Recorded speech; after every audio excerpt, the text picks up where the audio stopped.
Long before I ever stepped foot in Montclair district, I believed quiet places were safe. That was the lie I carried with me, a soft, comforting illusion I'd crafted to survive the wreckage of the life I'd left behind in Minnesota. I came to France chasing stillness, thinking stillness would heal me. But Montclair's stillness had a different weight. It wasn't peace. It was observation. I remember the first night I walked down Rue de la Miette, the narrow cobblestone street that led to the patisserie where I'd worked the night shift. The air smelled of old stone and rising dough, and something else I couldn't place, like a memory waiting to be remembered. When the church bells rang 12:17 a.m., the whole district trembled with the sound. It felt as if the past itself was shaking off dust. Les Deux Choux was a tiny shop wedged between an abandoned print store and a florist who never opened before noon. My boss, Madame Verdun, trusted me with the night hours because young eyes stay awake longer. I didn't have the heart to tell her I didn't sleep much anyway. My routine kept me sane: unlock the door, tie my apron twice, prep the pastries, restock the display, sweep the floor, count the register. I followed it religiously, partly out of habit, partly because ritual felt like my last anchor. Then the doorbell chimed at 11:52 p.m. every single night. Same minute, same low jingle that echoed too loudly for such a small space. That was when he started coming in. I noticed him first by the coat, a charcoal wool thing that belonged in a winter storm, not a mild spring night. He moved like he was measuring each step. His voice stayed even, expressionless. One pain au chocolat, the usual. He said it without ever looking at the pastry.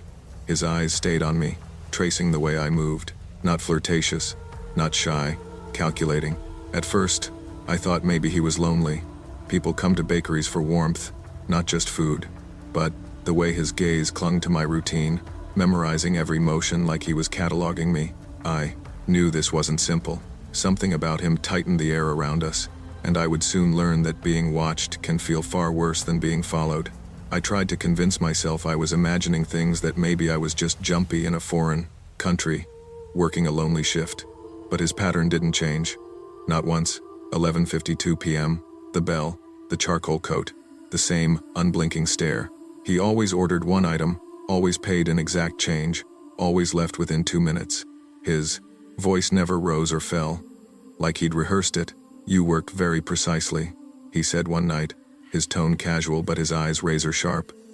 People with routines are dependable. I laughed awkwardly, pretending the words didn't land like weights. Routines help the night pass faster. "I know," he murmured. I watched the street. I notice everything that repeats. Something in my chest tightened. After that, I started breaking my routine in small ways. Switching the order I prepped pastries, leaving a light off, sweeping from right to left instead of left to right. The first night I changed it. He paused. A full, frozen second. "You moved the register counter earlier," he noted, eyes narrowing with unsettling accuracy. I swallowed.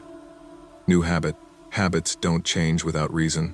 His words weren't a question, they were an evaluation. I forced a smile, slid the pastry bag across the counter, and kept my breath steady until he walked out.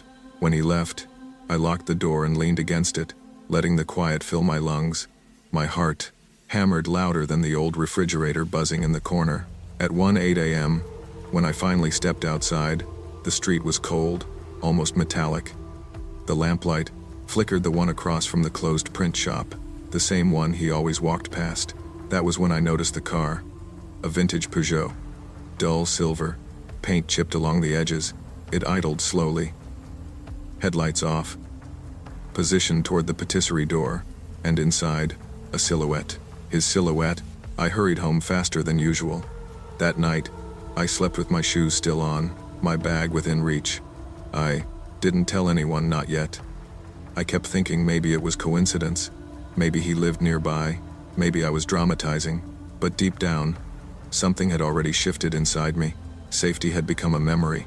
The night things escalated began like every other, a quiet patisserie, the hum of ovens, and my heartbeat trying to outrun my thoughts.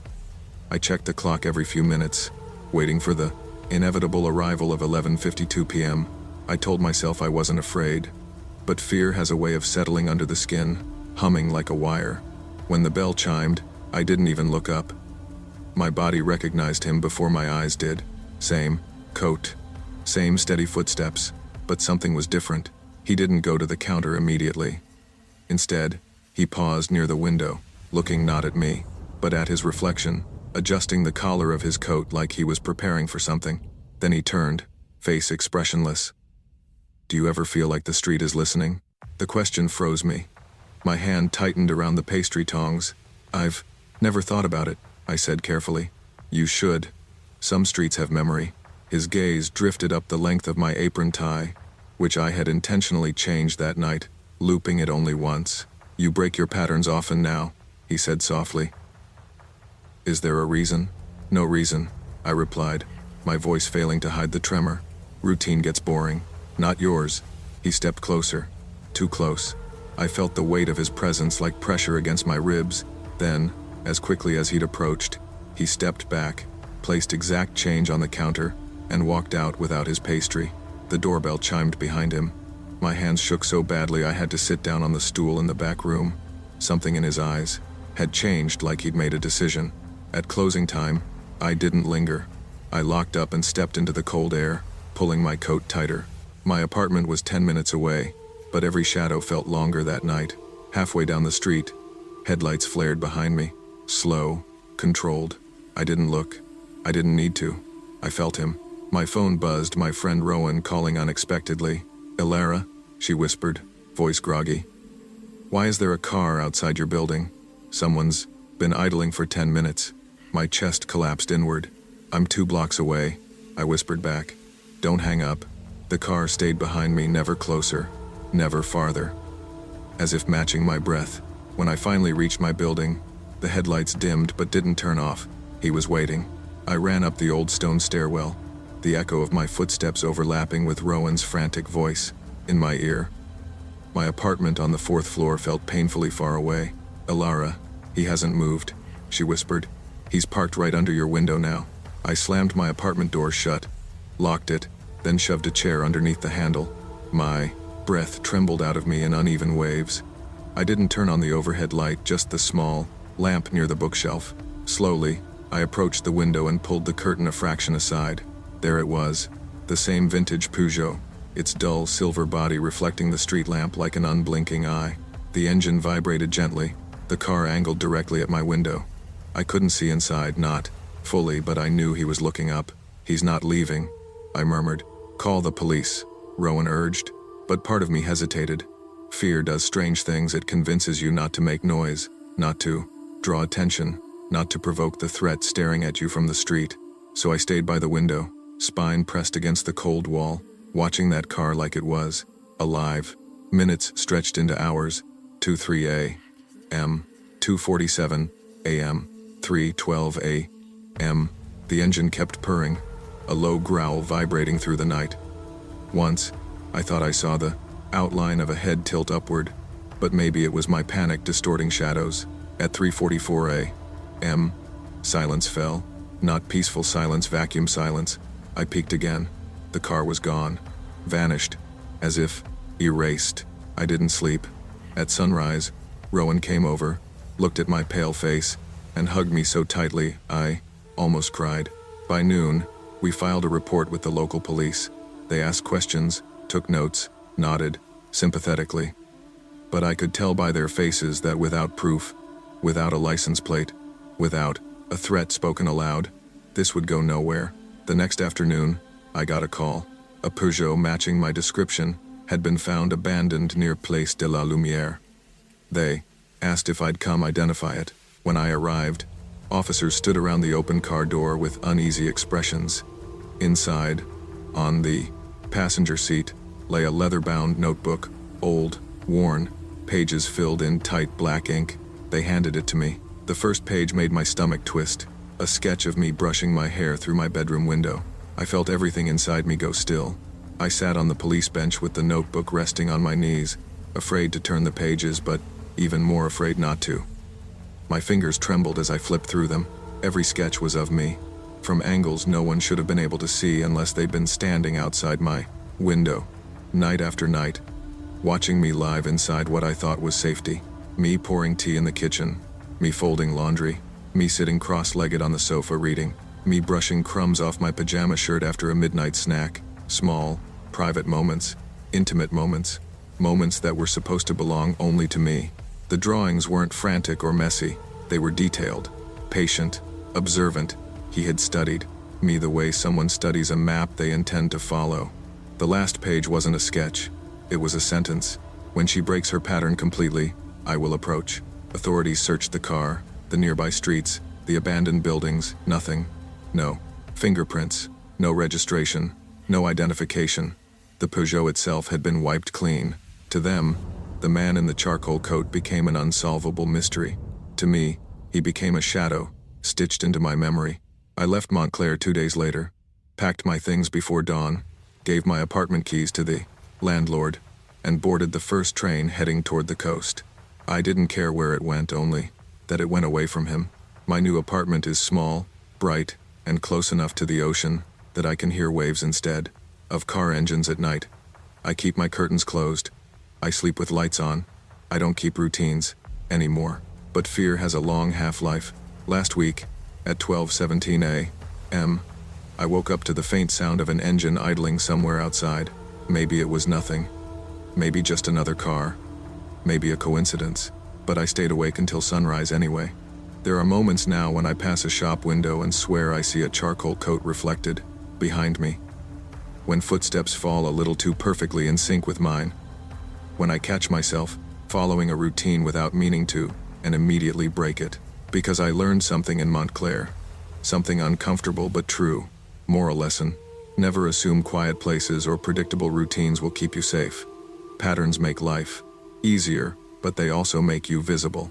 And sometimes, the greatest danger isn't the stranger you meet, but the one who has been watching long before you ever noticed. People always assume the desert is empty, but I learned early that emptiness can hold more danger than anything else.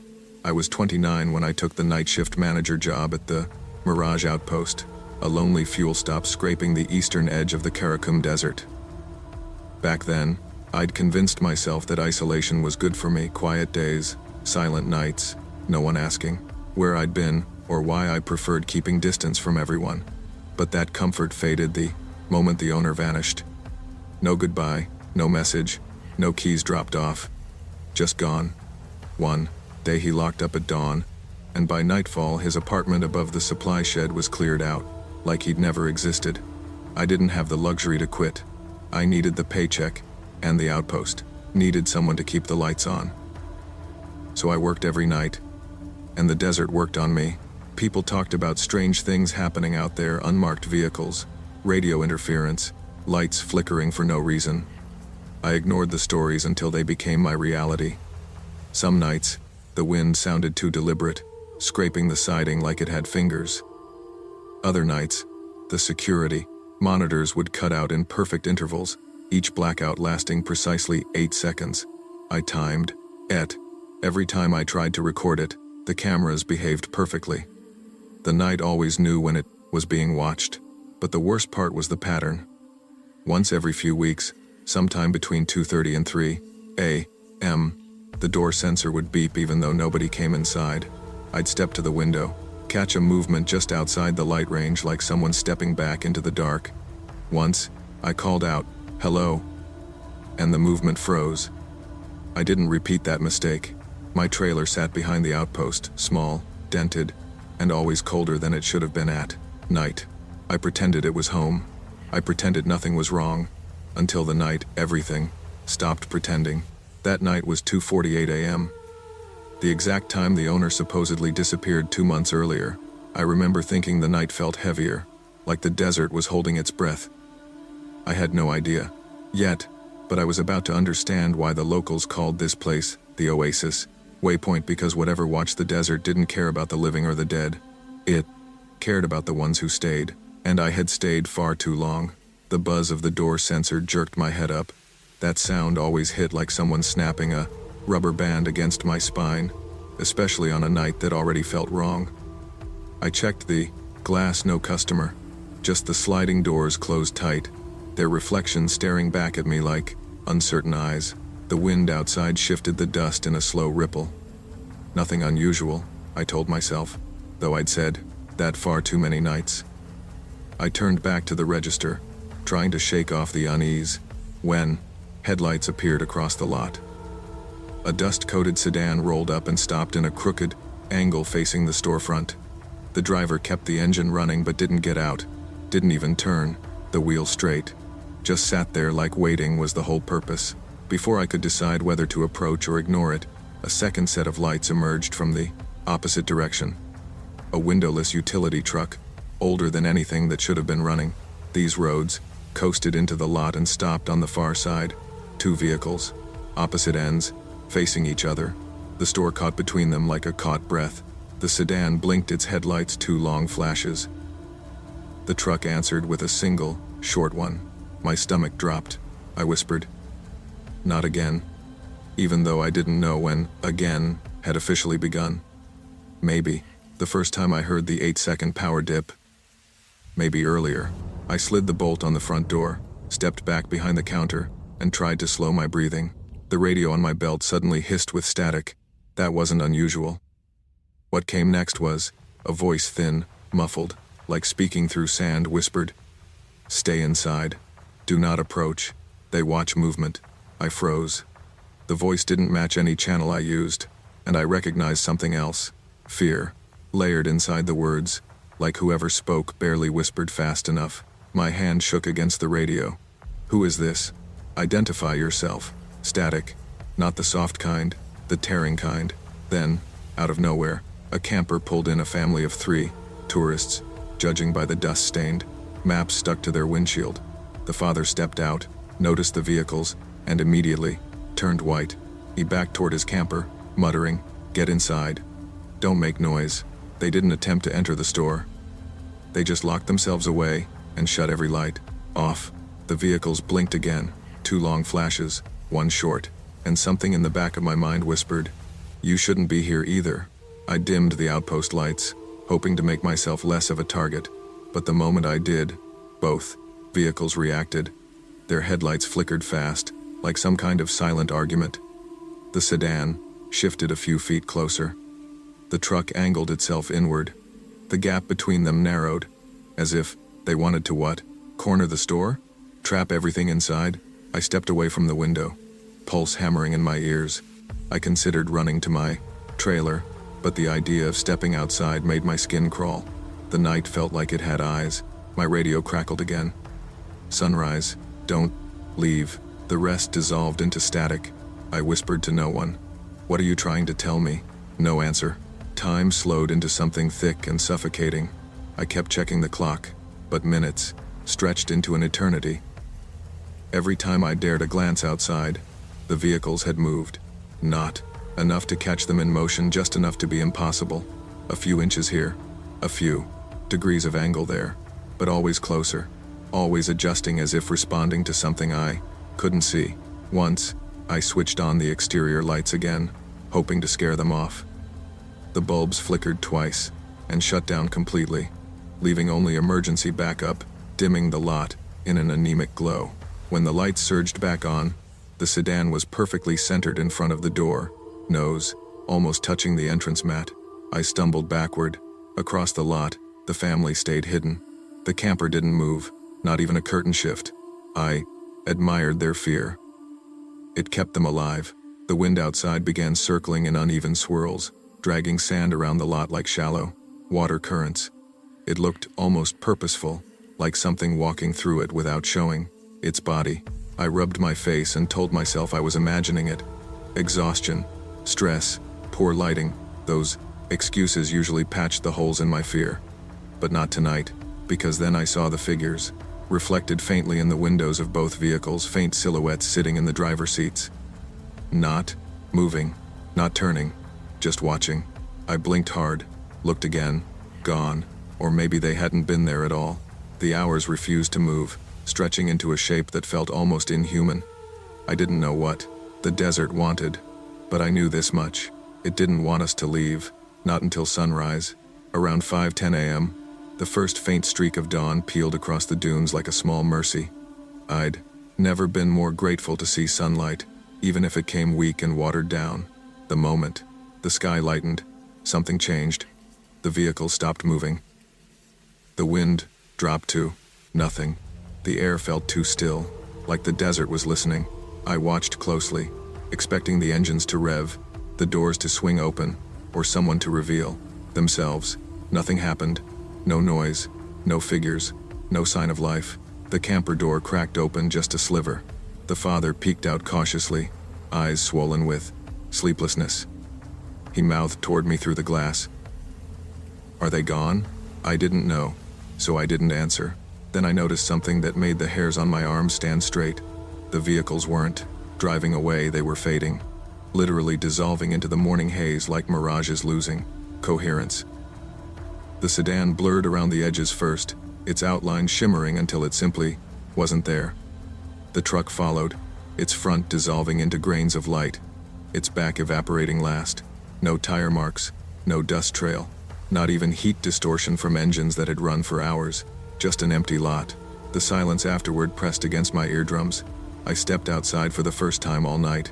The air felt wrong, heavy, metallic, like breathing through a heated coin. The family hurried out of their camper, shoving gear inside as fast as they could. The father approached me, voice low. "We're getting out of here. You should do the same." Before I could answer, 2 police vehicles pulled up, local authorities responding to a call I hadn't made.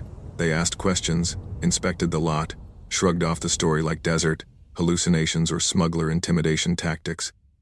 But one officer lingered behind after the others left. He studied the empty space where the vehicles had been. Then he said quietly, "This place has a pattern. People vanish here. Stay alert. And keep your lights on at night." I swallowed hard. "You believe me?" He didn't look at me. "I believe the desert keeps secrets, and we stopped trying to explain them years ago. That was enough." I quit the job within a week, but a week wasn't nearly enough to outrun what happened. Leaving the Mirage outpost felt like stepping out of a nightmare, except nightmares fade. This one didn't. I moved states away, found a normal job, rented a decent apartment. But even in cities full of noise, my nights stayed too quiet. The desert had found a way of living inside me. It started small, lights flickering in my hallway at exactly the same intervals as the outpost. Outages. Then my radio at work picked up static bursts at 2:48 a.m. Sharp, even on nights I wasn't anywhere near it. Sometimes I'd catch movement in store windows or reflections on passing cars, flickers of figures sitting in driver's seats, still, silent, watching. I tried convincing myself it was trauma or sleep deprivation, but denial only works until evidence piles up. The first time I saw the blinking headlights on the highway, I nearly drove off the road. 2 long flashes, one short, far behind me, small at first, then closer. I pulled over, heart racing. When I stepped out, the highway was empty. No cars in sight except the one I'd passed 10 minutes earlier, a minivan heading the opposite direction. I got back in the car and locked the doors. I didn't tell anyone. Who would believe me? Most people struggle to believe ordinary truths. They wouldn't accept something the desert had shaped out of silence and sand. But I've realized something important. The night of the vehicles wasn't a one-time event. It was an invitation, or maybe a warning. Something out there knows who sees it, and it doesn't forget. Now, whenever I drive long stretches of road at night, I fight the urge to check my mirror, but I always cave. Because sometimes, far behind me, I catch a glimpse of a sedan's headlights. 2 long flashes, one short, like the desert whispering, "You left, but you're still marked." And maybe I am. Maybe some deserts don't let their watchers go once they've been seen. Maybe I'll always be someone the night remembers. But here's the truth I've accepted. Some places aren't meant for people. Some roads follow back. And some silence is alive. When we ignore our instincts and stay in places that were never meant for us, the consequences often linger long after we leave. Trust your intuition. Some warnings are quiet, but they exist to keep you alive. Long before that night at Villa Sirena, I grew up believing fear was something you outgrew, like hand-me-down clothes or bad habits. My mom worked 2 jobs. My dad disappeared before I could spell my own name, and I learned early that nothing in life changed unless you were willing to face the uncomfortable. Maybe that's why I ended up working night shifts at a cliffside, rental home where the walls groaned like they had secrets gnawing inside them. Money was tight, rent was late, and Villa Sirena paid double after midnight. That alone was enough to make me shrug off every weird tale whispered by guests. Still, even with all my practical logic, I never shook the feeling that the place watched me. It started the third night I stayed over to cover emergency shifts. The lake outside was pitch black, like an ink spill under the moon, and the wind that came off it rattled the glass railings. I was sweeping the West Hall when I heard a rhythmic scraping beneath the floor, soft, steady, disturbingly patient. At first I froze, waiting for it to stop. When it didn't, I forced myself to breathe and said quietly, "Pipes, temperature, whatever." But I already knew the lodge was too modern for excuses like that. By 1:06 a.m., as I changed linens in the east wing, a faint breeze brushed my ankles. No, windows were open. I followed it to a built-in cabinet. One shelf was pushed out farther than the rest. I pressed on it out of curiosity. It clicked inward and slid aside like it had been waiting for me. Behind it was a narrow stone staircase disappearing into darkness. My stomach dropped. I wasn't brave, not in the way people pretend to be, but something about the scraping, now louder, now closer, made me shout down the stairs. "Hello? This is private property," my voice echoed, bouncing into what felt like hollow earth. I stepped back. The scraping stopped instantly. For a moment, the whole lodge was quiet. Too quiet. It felt like someone below was listening for my next move. I shoved the panel shut and walked fast toward the security room, my hands slick and shaking. I told myself it was all in my head, but deep down I knew I had opened something I should have left alone. Inside the security room, the monitors glowed like a wall of unblinking eyes. Most cameras showed nothing unusual: polished floors, silent hallways, still air. But then I noticed an icon blinking on the far right screen, the sub-basement heat sensor. I didn't even know we had a sub-basement. The lodge's blueprints, at least the ones I'd been shown, didn't mention one. The heat sensor pulsed red. Movement. Something alive down there. I swallowed hard and grabbed the radio. The last thing I wanted was to call the night manager and sound like a panicking rookie. But before I could speak, the radio crackled. At first it was static, a gentle hum, then a slow exhale. Human, too human. Then a whisper drifted through. "Don't close it again." I dropped the radio. It hit the floor with a hollow clatter that echoed louder than it should have. My pulse was pounding, and every instinct screamed at me to run. When I reached the main entrance and grabbed the handle, the electronic lock flashed from locked to error to locked again, like someone was tampering with it in real time. A heavy thud echoed from the east wing. The staircase. Something was climbing up. With no way out, I grabbed the nearest chair and jammed it under the door handle. Even though it was electronic, logic didn't matter anymore. I moved through the living room, killing the lights, as I went, and ducked into the storage cupboard behind the bar. I pulled the door shut just as slow, deliberate footsteps dragged across the hallway outside. They paused inches away. I clamped a hand over my mouth. My heartbeat was so loud I wondered if it could be heard through the door. Minutes felt like hours, then nothing. Just silence. I waited longer, afraid silence was a trick, afraid that the moment I moved, something would breathe against the door. But when I finally cracked it open, the footsteps were gone. The entrance light flicked on. The main door swung open on its own with a mechanical click, like someone had released it manually.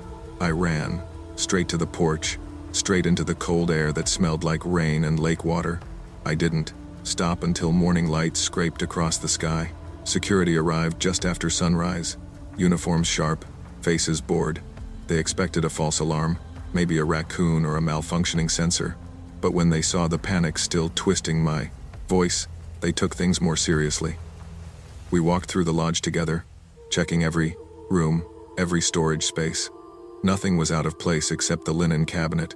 "Was this open when you left it?" one of them asked. "No," I said. I wanted to tell him it had been closed from the start of time and should have stayed that way, but my mouth felt too dry. They opened the hidden panel. It slid aside smoothly, like a secret well oiled over years. The staircase swallowed their flashlight beams as they descended.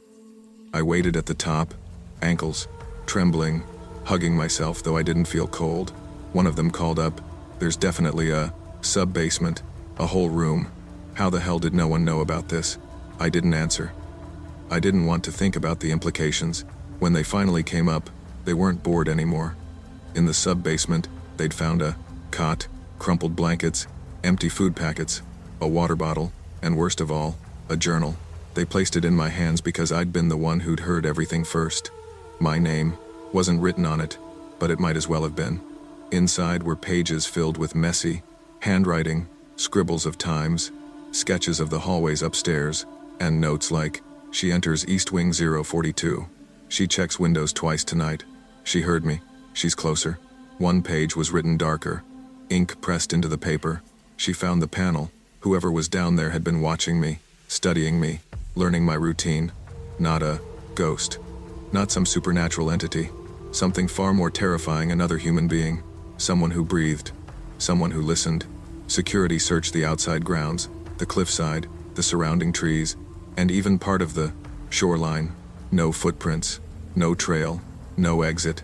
It was like the person had evaporated into the cold morning air. I knew better. He hadn't vanished. He had escaped, or he was still nearby, watching from somewhere we hadn't looked. I packed everything I owned in 30 minutes. Even though the sun was up, every shadow inside Villa Sirena felt stretched too long, like something lurked just beyond my peripheral vision. The security team didn't argue when I said I was done. One of them even offered to walk me to my car. The lake was calm, glass smooth, pretending it hadn't been witness to something monstrous just hours earlier. The lodge behind me looked perfectly ordinary again. The morning light, smoothing out its edges. You'd never know the walls held secrets. I drove into town with my jaw clenched so tight I felt my teeth ache. At a diner near the main road, I sat with a cup of coffee I couldn't drink. My hands shook so badly I spilled half of it. Every time the door opened, I turned too fast, half expecting to see someone from the sub-basement walk in. For weeks, I couldn't sleep without checking my locks 3 times, sometimes 4. The scraping sound replayed in my head at random moments when I was brushing my teeth, when I was folding laundry, when I was alone in an empty aisle at the grocery store. It wasn't just trauma. It was a constant reminder that someone had been moving in the dark, just feet beneath me, tracking me like I was a character in their private script. I left the job for good, didn't even pick up my last paycheck. But that wasn't the end of it. A month later, a letter arrived without a return address. My name on the envelope, written in the same jagged handwriting as the journal. Inside was a single sentence. "You left the panel open." I hadn't. I knew I hadn't. But someone wanted me to believe I had and that they were still close enough to know. I went to the police. They filed it. They said they'd call if anything else turned up. Nothing ever did.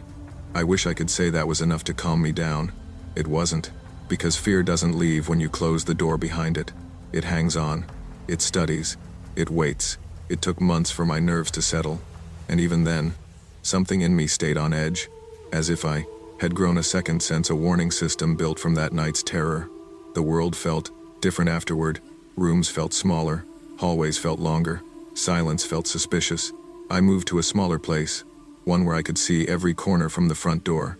The first week there, I didn't unpack anything except my toothbrush and a blanket. Then one night, not long after midnight, I was brushing my hair when I heard something faint beneath the floorboards. A scrape, slow, dragging, familiar enough to freeze me instantly.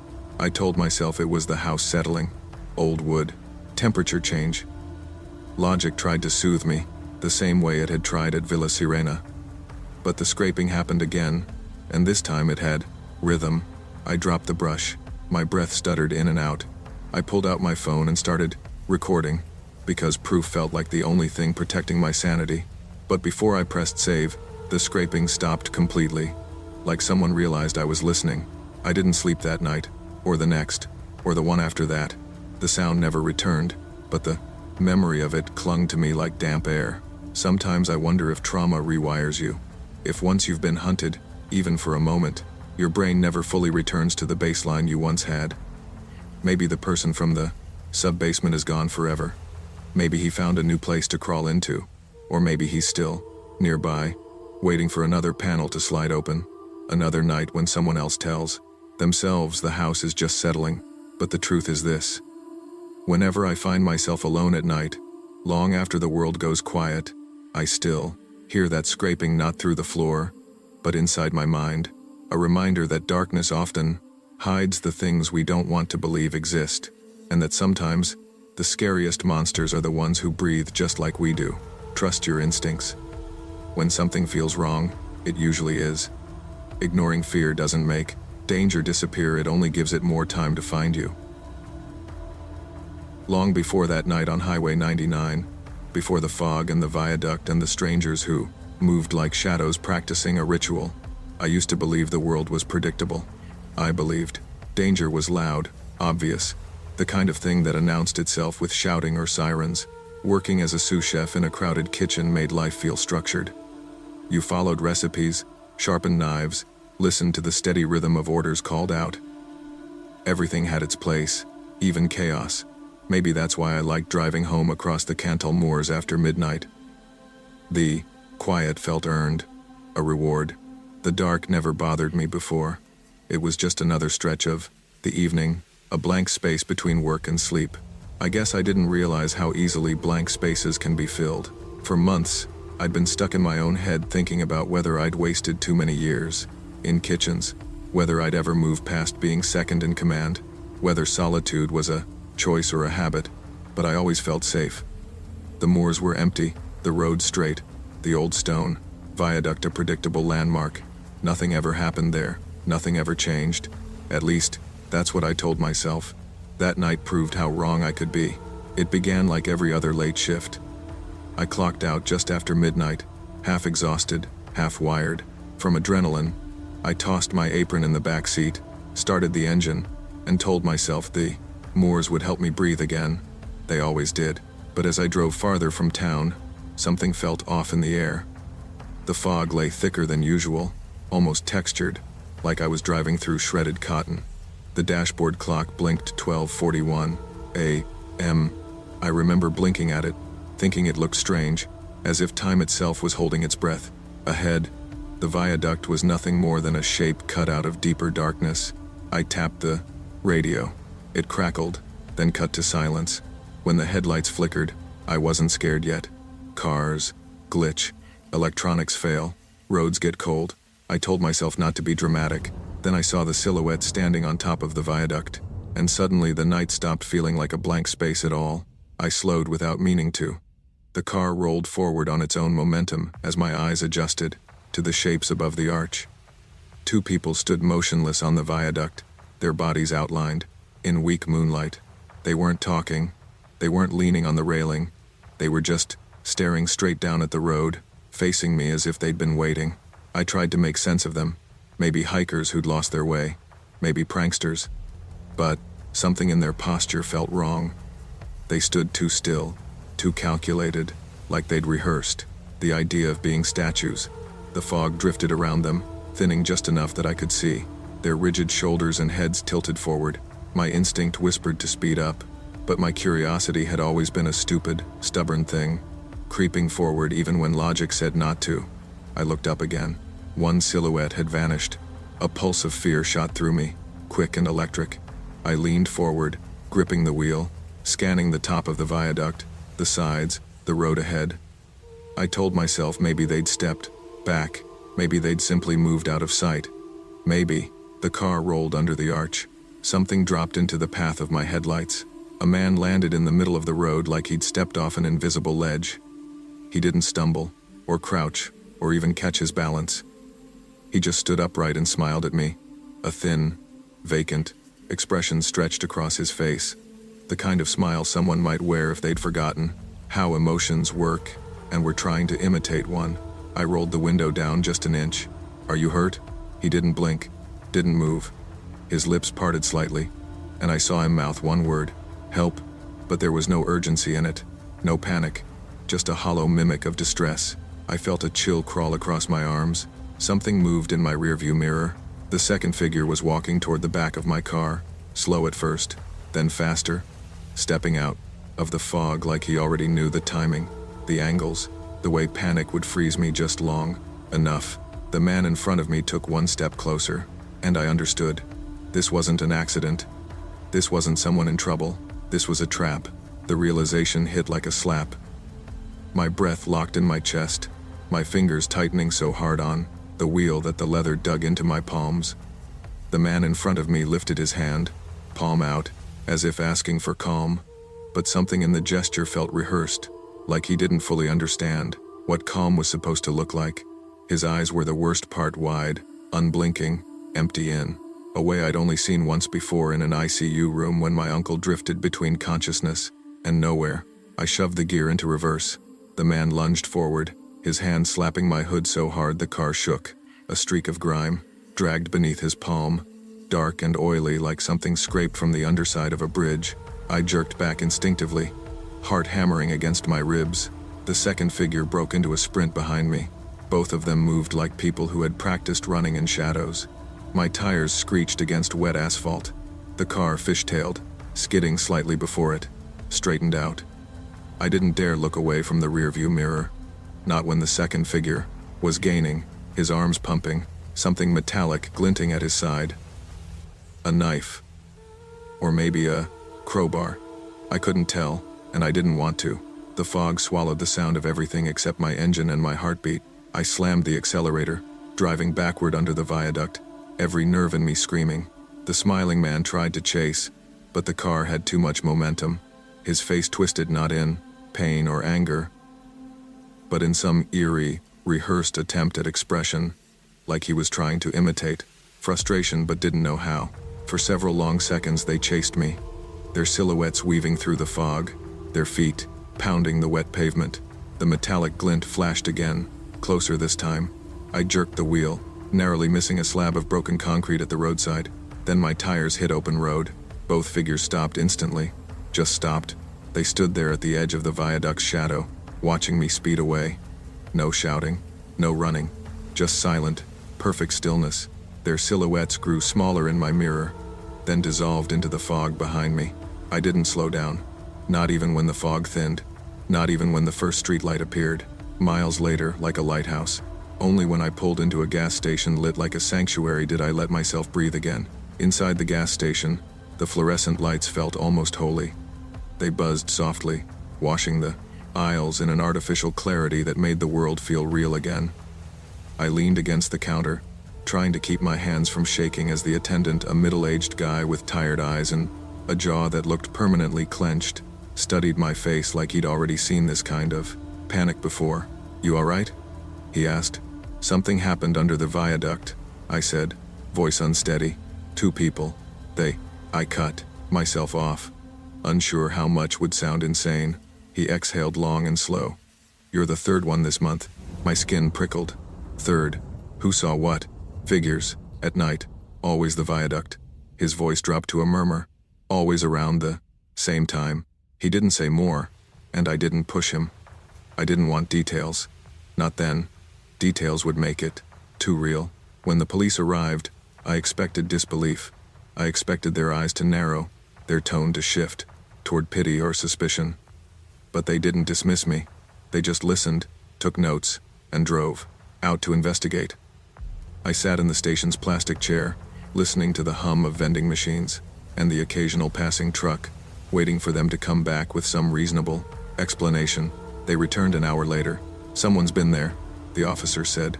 "But whoever they are, they're gone." They'd found footprints in the mud, drag marks, cigarette butts, a torn piece of dark fabric, hooked on a snag of stone, enough to show someone had been under the viaduct recently, enough to suggest planning, watching, waiting, but no one was found. No abandoned cars, no camps, no tools, nothing. One officer suggested thrill seekers, another said opportunistic criminals, but neither theory felt right. People who set traps usually leave signs of intention. People who live outside the law leave traces of lives, trash, bottles, footprints, leading somewhere. These traces led nowhere. When I finally walked back to my car, the grime streak from the man's palm was still there. A perfect arc across the hood. I almost reached out to touch it, then stopped myself. I didn't want to know if it felt like something other than dirt. I changed my route home permanently, and I told myself that was enough. But the truth is, some fears stay in the bloodstream long after the danger is gone. Even now, months later, when I drive under any bridge at night, doesn't matter how new, how bright, how populated, I feel that same pressure building in my chest. My eyes drift upward before I can stop them, searching the railing for silhouettes that shouldn't be there. I tell myself, it's irrational. I tell myself it's just trauma replaying itself. But fear doesn't care about logic. I still remember the way the man's smile never reached his eyes, the way the second figure ran, without hesitation, as if he knew exactly how I'd react, the way they stopped the moment the road opened up, like there was an invisible boundary they couldn't cross. Sometimes I wonder how many nights they stood up there practicing, watching headlights crawl across the moor until they found the right car, the right moment, the right person, alone enough not to be missed quickly. I never called the station again to ask if anyone else reported sightings. I didn't want to know the answer. Knowing would only prove the world was far stranger and far more dangerous than I ever allowed myself to believe. But I did learn something from that night, something I carry with me every time I cook, every time I drive home in the dark, every time I catch myself drifting into autopilot and forgetting how vulnerable we really are. The world isn't predictable. Danger doesn't always shout. Sometimes it waits quietly in familiar places, under old stone arches, rehearsing itself in the dark, until the moment it steps into your headlights. And if there's any lesson in what happened to me, it's this: remain aware, trust your instincts, and never assume silence means safety. Even the most familiar roads can hide unseen dangers, and ignoring your instincts can lead you straight into harm. Awareness isn't fear, it's survival. People say every place carries a memory, but hotels carry thousands. I learned that long before I ever stepped inside the Hotel des Roses Noires. Growing up, I used to trail behind my mother as she cleaned rooms in roadside motels. She'd tell me that hotels had two souls: the bright, daytime soul that welcomed strangers, and the nighttime soul that revealed what those strangers left behind: fears, grief, secrets. Maybe that's why I never feared the night shift. I assumed the dark simply told the truth. The Hotel des Roses Noires sat on a quiet European coast, tucked between a cliffside and an aging pier. Once a glamorous destination for artists and wealthy travelers, it now hung on mostly because of its charm and the fact that it was cheaper than the newer hotels downtown. When I applied for the desk clerk job, the manager smiled too quickly and hired me too fast. I figured they were desperate. I didn't know they were also short-staffed because people didn't last long. On nights, my first 3 weeks were uneventful. Slow winter nights, sleepy guests, old chandeliers, flickering like they had asthma. I spent the hours making coffee that tasted like cardboard and reading paperbacks left behind by guests. Other clerks teased me gently. "Don't fall asleep on the 4th floor," one said. "Why?" I joked. "Ghosts?" The older clerk, Luke, didn't laugh. "Just don't linger there at night." I assumed it was hazing. Older buildings make noises, people exaggerate, but a pinprick of curiosity stayed with me, like a splinter under the skin. On the night everything changed, I was covering for a sick colleague. I'd been awake since early morning, barely holding myself together with caffeine and duty. Past 3 a.m., the hotel felt like it had inhaled and never exhaled. The air had weight. Even the lobby plants seemed to lean away from the shadowy stairs leading up. I told myself to shake it off, restock towels, check camera feeds, stay awake. Routine meant safety, and I craved safety that night without understanding why. Before heading upstairs, I glanced at the clock. 3:06 a.m., 2 minutes before the time I would come to fear more than any other. The 4th floor was the quietest level in the whole building. Half the rooms were closed for renovations. At least that's what the sign said, though I never once saw contractors. The carpet there felt thicker, the air more stale, like no one had walked it in years. I pushed the linen cart forward, its squeaky wheel echoing far louder than it should have. "Just restock and leave," I whispered to myself. Talking out loud made me feel less alone, even if I knew it was a flimsy comfort. The hallway lights flickered softly, not fully malfunctioning, but acting like they were tired of shining. I was loading towels into the cupboard when I felt at the pressure of someone standing right Behind me. Not footsteps, not breathing, just presence. A tall presence. My spine stiffened.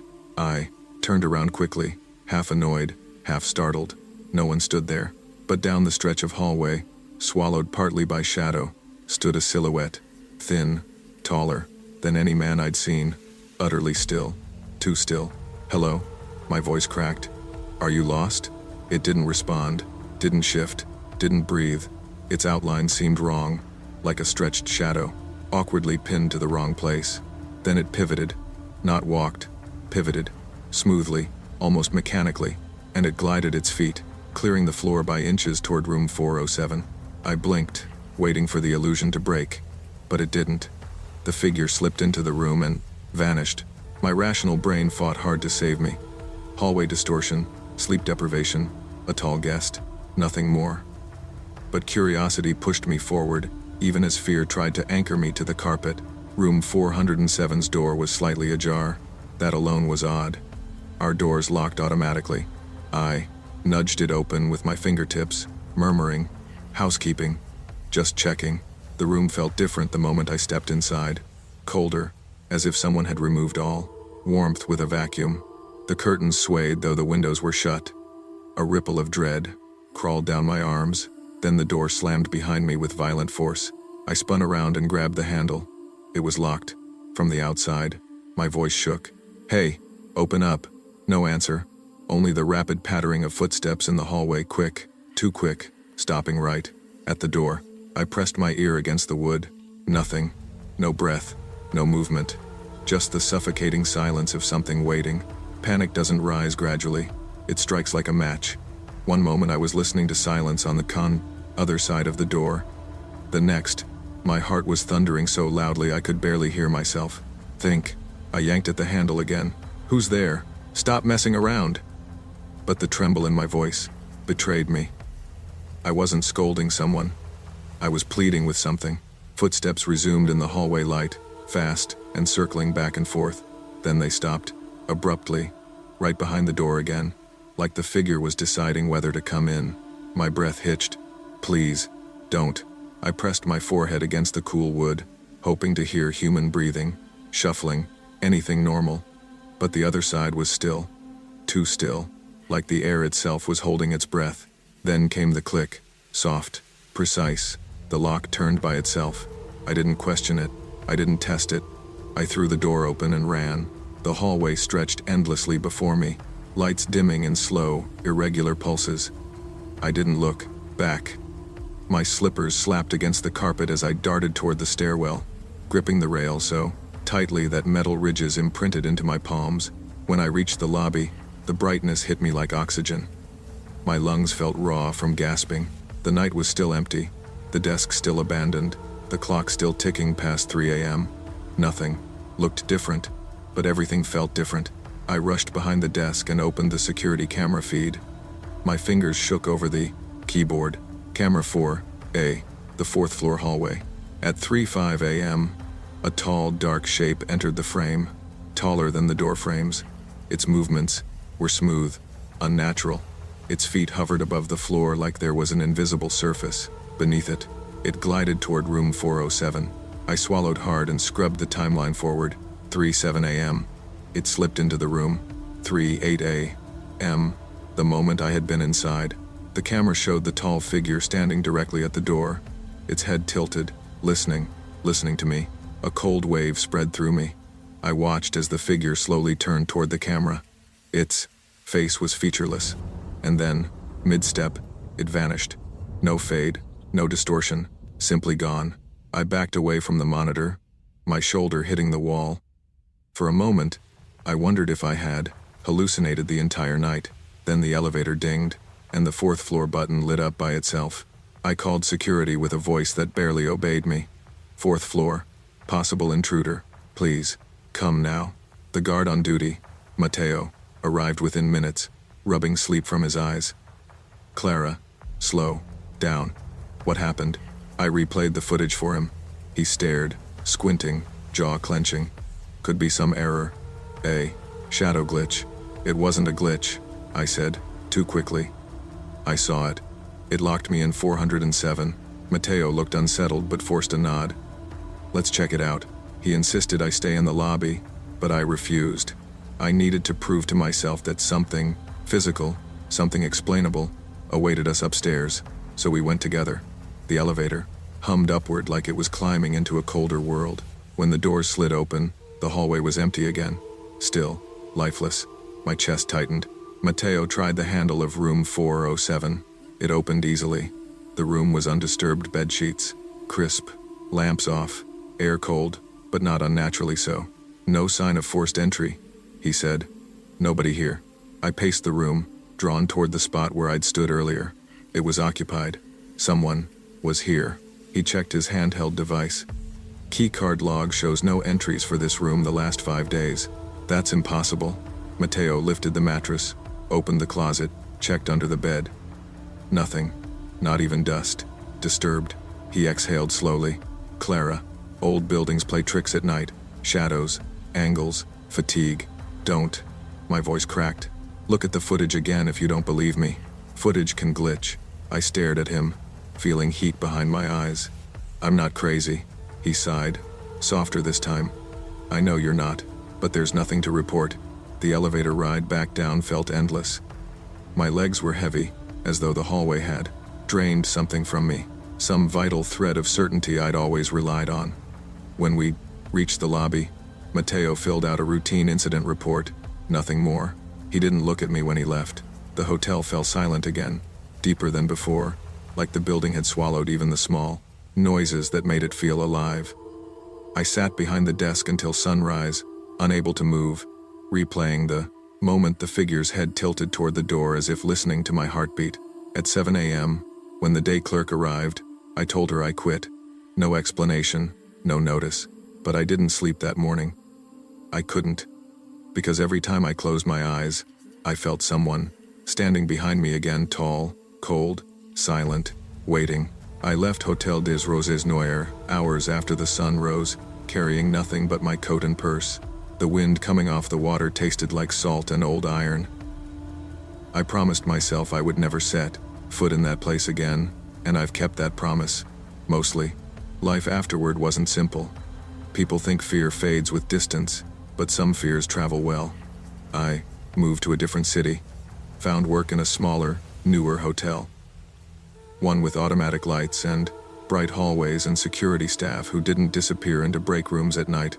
I told myself, the past was behind me, but the past has a way of checking in without a reservation. The first time it happened, I was restocking toiletries in a guest bathroom. The fluorescent light buzzed, flickered, and steadied. Harmless, I told myself, just faulty wiring. Then I felt it, that familiar pressure behind me. Like someone tall stood too close. I turned instantly. No one. Just my reflection in the mirror, pale and tense, staring back at me. I tried to laugh it off. But that night, during my break, something pushed the feeling deeper into my bones. I was sitting in the staff lounge when the motion-activated hallway light flicked on. I leaned forward, expecting a coworker to appear. The hallway stayed empty. The light turned off, then on again, then off. I stood frozen. Eventually, I forced myself to step into the hallway. The air felt thicker there, colder. At the far end, a shadow stretched across the floor longer than a human shadow should be. It shifted slightly, as if someone tall had just moved out of sight. I didn't wait to confirm it. Since then, the moments come and go. A soft click of a door behind me at exactly the same time each night, 3:08 a.m. A mirror reflecting a ripple in the doorway behind me. A distant sound of footsteps that stop when I listen harder. Maybe it's trauma. Maybe it's imagination carving patterns into silence. Or maybe the tall figure didn't stay in room 407. Maybe it followed me. All I know is that whenever I'm alone in a quiet hallway, no matter the hotel, no matter the city, my skin prickles at the same angle on my back, as if something stands there, silent. Some doors are closed for a reason.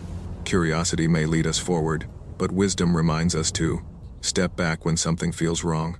Trust your instincts, they often sense danger long before the mind accepts it. I've spent more nights behind the wheel than in a bed, 34 years, and I've been driving through deserts, mountain passes, and lonely highways since I was 21. I courier. Documents that no one else will touch, legal papers, sensitive contracts, even rare blueprints. Most people assume it's exciting work. The truth? It's monotonous, punctuated by sudden moments of dread. You learn to read the desert like a second language, the curve of a canyon, the way the wind bends the scrub brush, the distant hum of a coyote calling. That night started like most others. The Chihuahuan desert stretched around me, dark and merciless. My van's dashboard clock read 1:53 a.m., the kind of hour where time bends and your brain tries to convince you that stopping for an hour of sleep is harmless. I spotted an old rest area, cracked concrete, and fading signs. It seemed safe enough, or at least as safe as a place forgotten by everyone else. I parked close to the cliff edge, reinforced locks engaged, tinted windows down only enough to breathe in the cold night air. I set my camera feed to monitor the lot, told myself I'd nap for 1 hour, just an hour. But the desert isn't quiet. It listens. The wind carried 1,000 tiny echoes, rattling the van and whispering warnings that I wasn't ready to hear. I tried to ignore it. Sleep is a stubborn necessity when your next delivery waits for sunrise, and exhaustion can make even the careful careless. By 2:17, I was only halfway into that shallow sleep when the first vibration hit the van's door. A single tap, then another. My heart thudded in my throat. I froze, listening. My camera monitor flickered, and I crawled forward to see the shadowed figures emerging from a camper van, parked silently beside me. No headlights, no sound beyond the scrape of boots on gravel. 3 silhouettes moved with precision, like predators who had been practicing this ritual for years. The lead figure tapped my reinforced door, whispering just loud enough to reach my ears. This one's reinforced. But everything has a weak point. My blood ran cold. This wasn't random trespassers, it was calculated. They had targeted me. I thought about my options in that moment, none of them good. The van was built for security, reinforced doors, thick metal walls, even a hidden camera system. But it wasn't a fortress, and these people weren't amateurs. They circled, inspecting vents, crouching near tires, reading every tiny sound my breathing made. One crouched near the front tire, head tilted, as if trying to predict my next move. I could see their intent, patience, observation. They weren't going to make noise until they knew exactly what they were dealing with. I gripped the steering wheel, silent, heart hammering like a jackhammer. My van offered a false sense of comfort, and I clung to it. I turned the key, quietly, intending to slip out slowly. Maybe they wouldn't notice. Maybe I could vanish into the desert, night before they realized. But instinct is faster than planning. The moment the engine clicked, heads snapped toward me, silhouettes rigid, eyes fixed. Panic surged. They moved like shadows, sudden and fluid. One slammed a palm against the window, leaving a smeared imprint. Another grabbed the roof rack, clinging like a wild animal. I floored the gas. The van lurched backward, knocking the clinging figure off balance, and I swerved sharply to avoid the canyon edge. My tires dug into loose gravel, sending sparks into the blackness. Behind me, the camper van roared to life. I could hear the engine vibrating. Through the night, they weren't giving up, not yet. The chase became a blur of curves, rocks, and the constant fear that one wrong turn would send me plummeting into the abyss. My mind raced. Every second was a calculation. Speed, distance, escape routes. I realized the desert was no longer a silent companion. It had turned into an arena, and I was its prey. The van behind me mirrored every turn, every acceleration, a ghostly predator refusing to let go.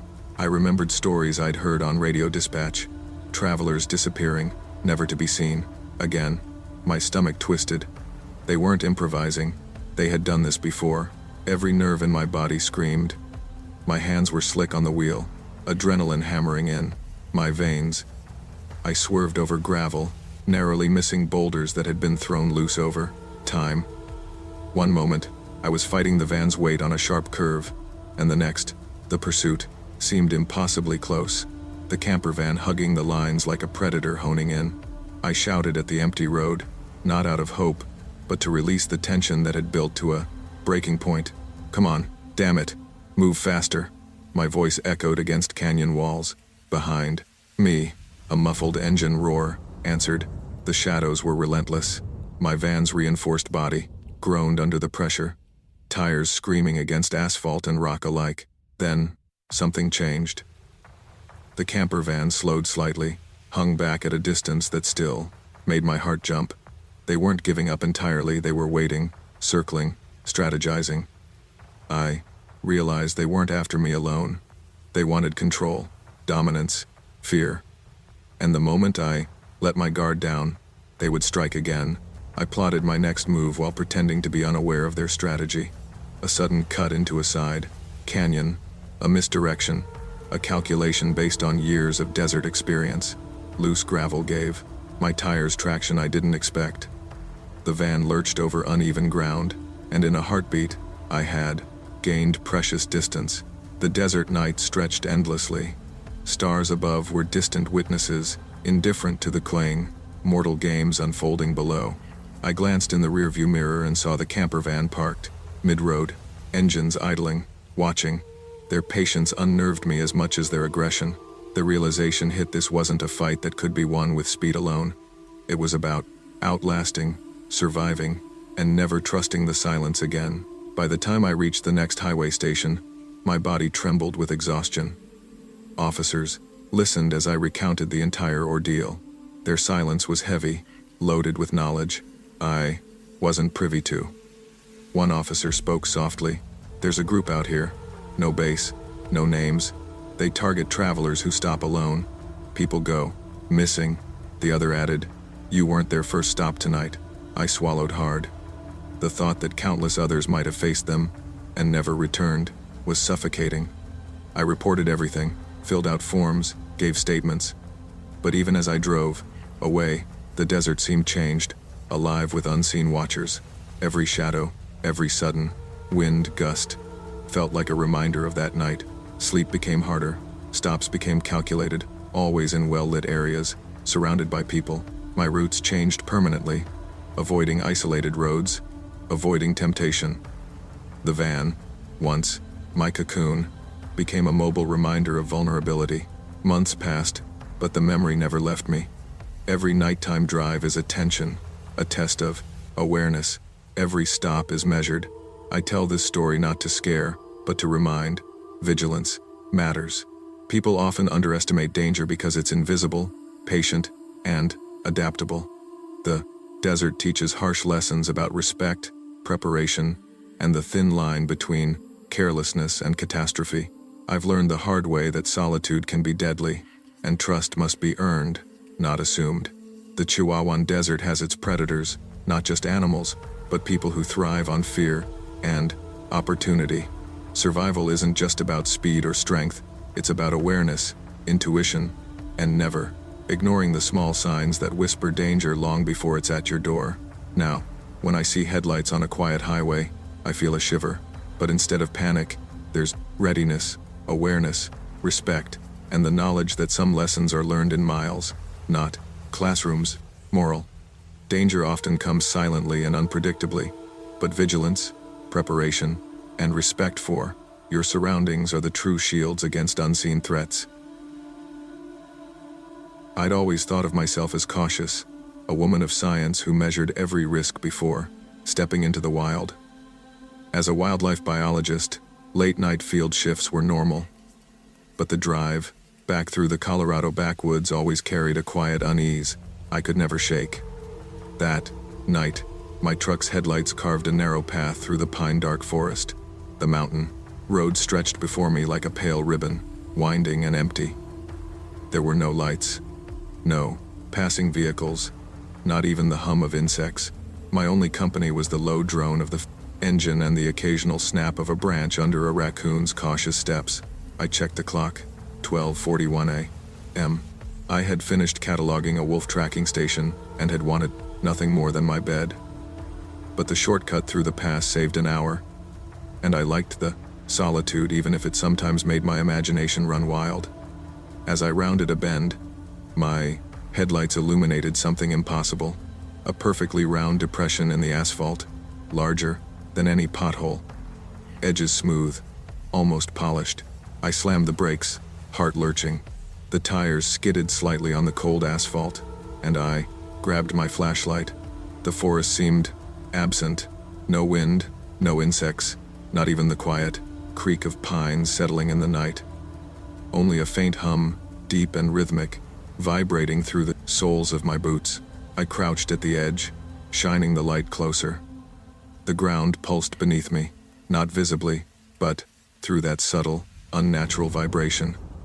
My radio, which had been dead for hours, crackled with a faint voice, fragmented and desperate. Don't stop, don't stand on it.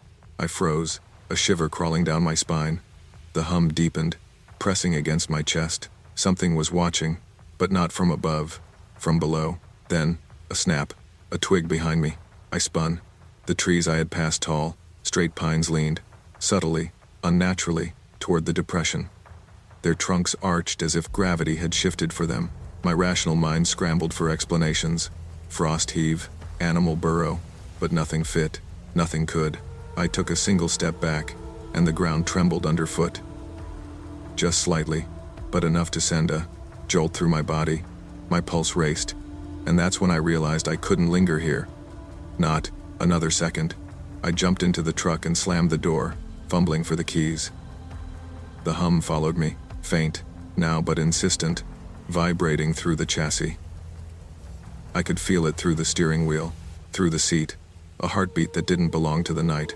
I tore down the road, eyes darting to the mirrors and headlights, but the depression didn't reappear, at least, not immediately. I tried calling the ranger station. Nothing. Cell service was gone, and I knew it wouldn't return until I crested the next ridge. My rational side whispered, sinkholes happen, natural causes, probably a maintenance issue, but every instinct screamed otherwise. The depression had a presence, a weight, something that should not exist. A few miles down, I stopped, breathing hard, trying to calm my racing heart. The air felt normal again, whined through the pines, insects chirping, snow crunching beneath my boots as I stepped out to stretch. But the memory lingered. That hum, that pulse beneath my feet, the way the trees had leaned. The next morning, I reported it to the local ranger. His eyes narrowed as I described the exact location. "You sure you got the time right?" he asked. I was sure. He shook his head. "We've patched that stretch 4 times this year. Every time it sinks, no one knows why." Curiosity gnawed at me. That afternoon, I drove back, this time in daylight, scanning the forest, floor and the asphalt for clues. Nothing. Not a crack, not a depression, nothing. Even the leaning trees had straightened. The earth looked normal, innocent, but I knew better. I thought about it for days, replaying the hum in my mind, the vibration through my boots, the way the depression seemed to breathe. And then came a strange realization. The earth wasn't just unstable. It was selective, observant, alive in ways I couldn't quantify. Science couldn't touch it, and that terrified me more than any predator in the wild. That night, I swore I would never drive that pass after dark again, and for weeks, I avoided thinking about it. Until one evening, during another late-night field shift, I saw the hum in my mind's eye, not a sound this time, a presence, watching, remembering, waiting. Weeks passed. I buried myself in work, tracking wildlife populations, recording data, calibrating cameras. Yet the memory of the depression haunted me. My colleagues laughed when I mentioned it, attributing my fear to exhaustion. But I knew exhaustion had nothing to do with it. It wasn't hallucination. The earth had responded. Something had moved beneath it. One evening, I decided to return, just past dusk, driving slowly. My headlights traced the familiar curves, and the air thickened, cool and damp. I passed the spot. The road appeared perfectly smooth, no dip, no pulse, nothing. I parked a few yards away and stepped out, scanning with my flashlight. The forest seemed ordinary, almost too ordinary. Then the ground beneath me shifted slightly. I froze.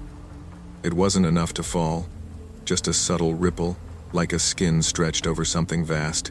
My heart leapt. I whispered into the dark, "Is anyone there?" No reply.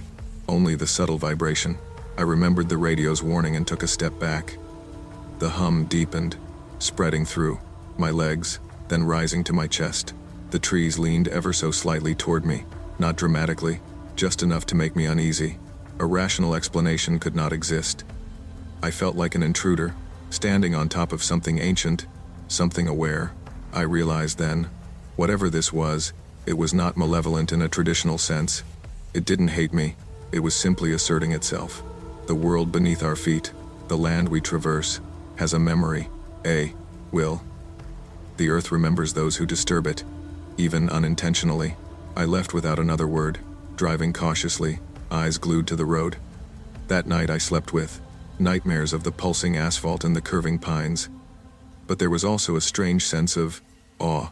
The earth was alive, silent, indifferent, but aware, and I was a mere visitor. Months later, the memory returned not with terror, but curiosity. I pored over geological surveys and old reports.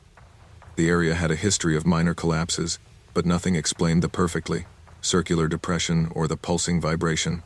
Theories ranged from underground water shifts to unrecorded mining tunnels. None fit. My scientific mind rejected mysticism, but even I had to admit there was something here that defied explanation. During another field expedition, a colleague joked about ghost stories. Maybe the earth doesn't like being watched, she said.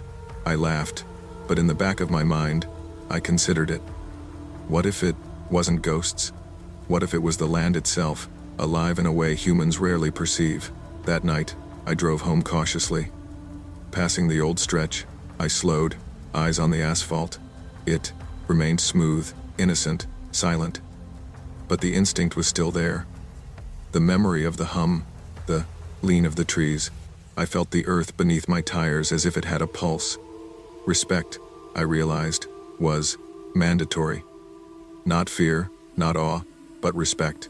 Years passed. I never drove that pass at night again. The story of the hinterland sink became my private lesson in humility. The wilderness teaches us to measure our steps, to consider that the world we walk upon is older, wiser, and more observant than we can ever comprehend. I returned to research with a renewed respect for the land, never again underestimating what lies beneath the surface. I sometimes wonder if that night left a mark on me. Perhaps it did. The world is not ours to control. We are visitors, fleeting observers on a living stage, and some things, like the hinterland sink, exist to remind us of our place. Moral: the earth is alive in ways we cannot always understand. Respect what lies beneath, tread carefully, and remember that curiosity without humility can awaken forces beyond human comprehension. Highway 47 was quiet that night, quieter than usual, if such a thing were possible.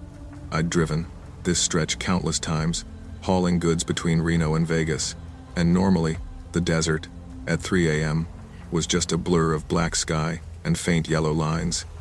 But tonight, something felt off.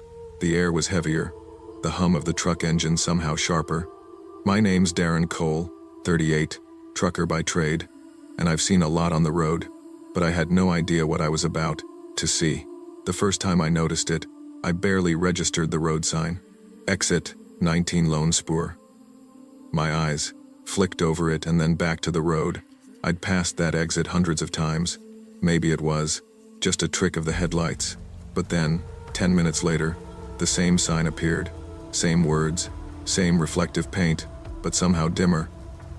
I checked my mirrors. No other cars. No lights. Nothing but the desert stretching endlessly. I muttered to myself, tapping the dashboard. Okay, Cole, chill. Maybe it's just fatigue. But the GPS didn't help.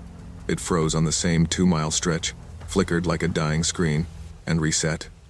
I fiddled with the radio. Just static. Then, buried beneath the hiss, a whisper. Don't stop. Whatever you do, don't stop. I laughed nervously, shaking my head. Yeah, right. I'm hallucinating now. But the exit ahead was different this time.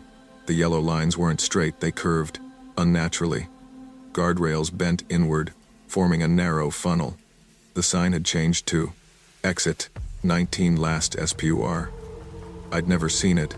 My hands tightened on the wheel. A figure stood beneath it, not moving, not waving, just standing. Its shadow stretched toward me, long and impossibly dark. My stomach dropped. I pressed the accelerator, trying to tell myself it was just a roadside statue or some drunken driver. But the air seemed to thicken as I passed. I glanced at the clock. 3:02 a.m. My fuel gauge hadn't moved. The odometer didn't budge. Everything repeated. The same cracked asphalt, dead tree, lone billboard. Every time I thought I was past it, it appeared again. Something was wrong, terribly wrong. The repetition became suffocating. Every time I blinked, the same landscape appeared, like the desert itself had pressed the repeat button. I tried to turn the wheel, thinking maybe I could take another road, but it led me right back. The exit ramp appeared again, and again, the figure, under the sign. I took a deep breath, talking to myself like a man trying to reason with a nightmare. This isn't real, it's just fatigue. You're tired. My voice sounded thin and high in the enclosed cab. I reached for the CB radio, hoping for a connection. Anything. Static. Then, a faint female whisper. If you're hearing this, you're already inside it. I froze. My grip on the wheel tightened until my knuckles were white. I couldn't move. Every instinct screamed to turn, to flee, but the truck didn't respond the way it should. The accelerator pressed into the floor, but the numbers on the dash didn't climb. I was trapped in some warped stretch of asphalt. Then the exit appeared again. The figure hadn't moved, but its shadow stretched impossibly, long, pooling across the pavement. I forced myself to look at it directly, my heart hammering. There was a smile, calm, patient, and utterly alien. The kind of smile that knows exactly what you fear. I swerved violently, trying to leave, but the road warped beneath me, curves bending in, impossible angles. It was like driving inside a funhouse mirror designed by a madman. I realized then that this wasn't about speed. It wasn't about escape in the conventional sense. The road itself was the trap. I tried the radio again. The whisper returned. Don't stop. You can't stop. My throat went dry. I felt my pulse in my temples. I remembered my own words from a few hours earlier. You're hallucinating. But no hallucination could bend geometry, could replay time, could stretch a shadow that shouldn't exist. Hours or maybe minutes passed. The monotony of the loop was absolute, and still, the exit waited. Like a predator, patient. I realized something frightening. Stopping would mean surrender. And the figure, it was waiting for me to give up. Finally, exhaustion pushed me to the edge. My eyes burned, my hands shook. I considered sleeping, resting, anything, but the whispers would not allow it. Don't stop. I laughed bitterly. At that, maybe it wasn't a command, it was a trap. I forced myself to speak aloud, to remind myself I was still Darren Cole, a man who had driven through blizzards, desert storms, and near collisions. I am getting out of this. I am not stopping. My voice cracked. The shadows didn't answer. They only stretched longer. The exit ramp came again. The lines twisted. The guardrails bent inward, narrowing the path, like fingers ready to close. I could see it clearer now. The figure's silhouette, the impossible way. Its shadow clung to the road beneath me. Every instinct screamed to reverse, but the truck's engine rumbled as if laughing. I tried to talk to the figure, a desperate measure. Who? What are you? My words hung in the rent. Night, swallowed by the oppressive silence. The smile widened. I felt a cold seep into my bones. Then, a strange sensation. The road ahead stretched endlessly. Every landmark repeated the same billboard, the same dead tree, the same cracked asphalt. I realized my mind could map the area, but my body could not escape it. It was like being inside a circuit, a loop with no exit. I tried calculating distance, fuel, speed, nothing. The numbers refused to change. My heart pounded. I felt panic rising, a tide threatening to drown me. And then the whisper returned, soft but urgent. You can't fight it. You have to go back. You have to keep moving. I realized with a shiver. Movement was survival. Stopping was death or worse. I gripped the wheel tighter. The night stretched infinitely, and still, the figure waited, patient and smiling, like a teacher grading a student's mistake. I understood then. The desert wasn't empty. It was alive, testing me, bending time, twisting space, and measuring my resolve. I drove for what felt like eternity, my mind teetering on the edge of sanity. Every repeated sign, every warped line in the asphalt, became a meditation on survival. I stopped thinking in hours or minutes. I only counted the exits. Exit, exit, exit. Each one was the same, and yet different. The whispering voice became a guide, almost comforting in its persistence. Don't stop. Don't think. Just move. I obeyed, even as fatigue turned my vision blurry, my thoughts jagged. The figure appeared at intervals, always smiling, always silent. Its shadow mocked the natural laws. My truck, my only lifeline, felt heavier, as if gravity itself had warped. Then, as dawn began brushing the horizon with pale light, something changed. The repetition faltered. The exit signs flickered and blurred. The odometer began ticking. The fuel gauge moved. The world snapped. I was no longer inside the loop. I exhaled, shaking, my legs cramped, my body trembling. For the first time, I allowed myself to stop at a roadside diner, sunlight breaking across the desert. I ordered coffee and stared out at the highway. Everything seemed normal, ordinary, but my stomach knew the truth. I had glimpsed a geometry that did not belong in the human world. The dashcam footage later told the story: no figure, no shadows, only the repeated exit signs, fading like ghosts. I could feel it, though, in my bones. The road wanted me back. The smile lingered in my mind, patient and expectant. I tell this story not because I think anyone will believe it, but because someone should. I survived, and survival is a lesson I carry. The desert highway is just asphalt and sand, but sometimes it isn't. Sometimes it is something more, something that waits for the weary, the curious, or the careless. I learned that fear is not just instinct, it's a guide. And persistence, odd as it sounds, can save you from things far worse than death. The exit that wouldn't end taught me patience, vigilance, and the unshakable truth that some roads are traps not for the body, but for the mind. The moral? Keep moving, even when the path seems endless. Sometimes, stopping is the real danger. Trust your instincts, respect the unknown, and never assume the world follows the rules. You know, the desert doesn't forgive mistakes, and some exits, as will never let you go. I had always preferred working nights. The quiet hum of my laptop, the steady glow of the monitor, and the occasional hiss of the radiator were my companions.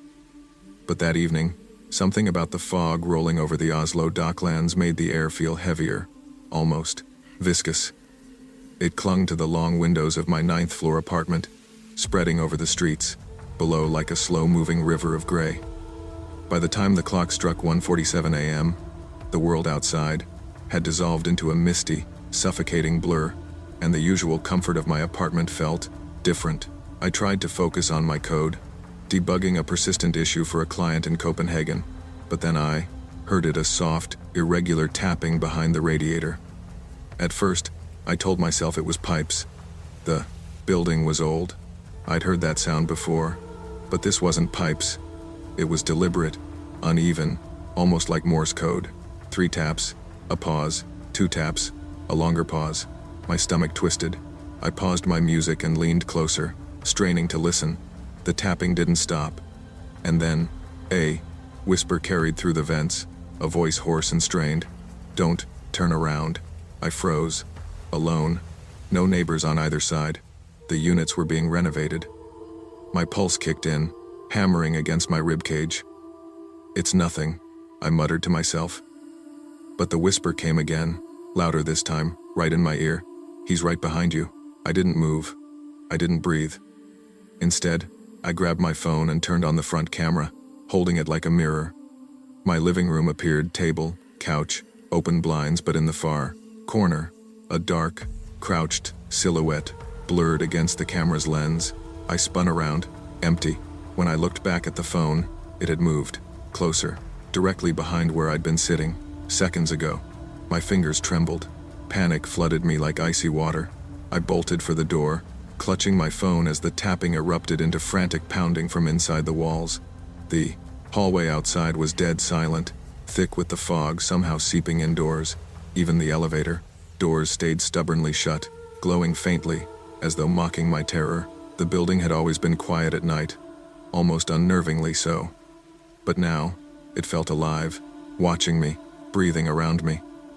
I pressed the stairs button, unsure why, since the elevator wouldn't move.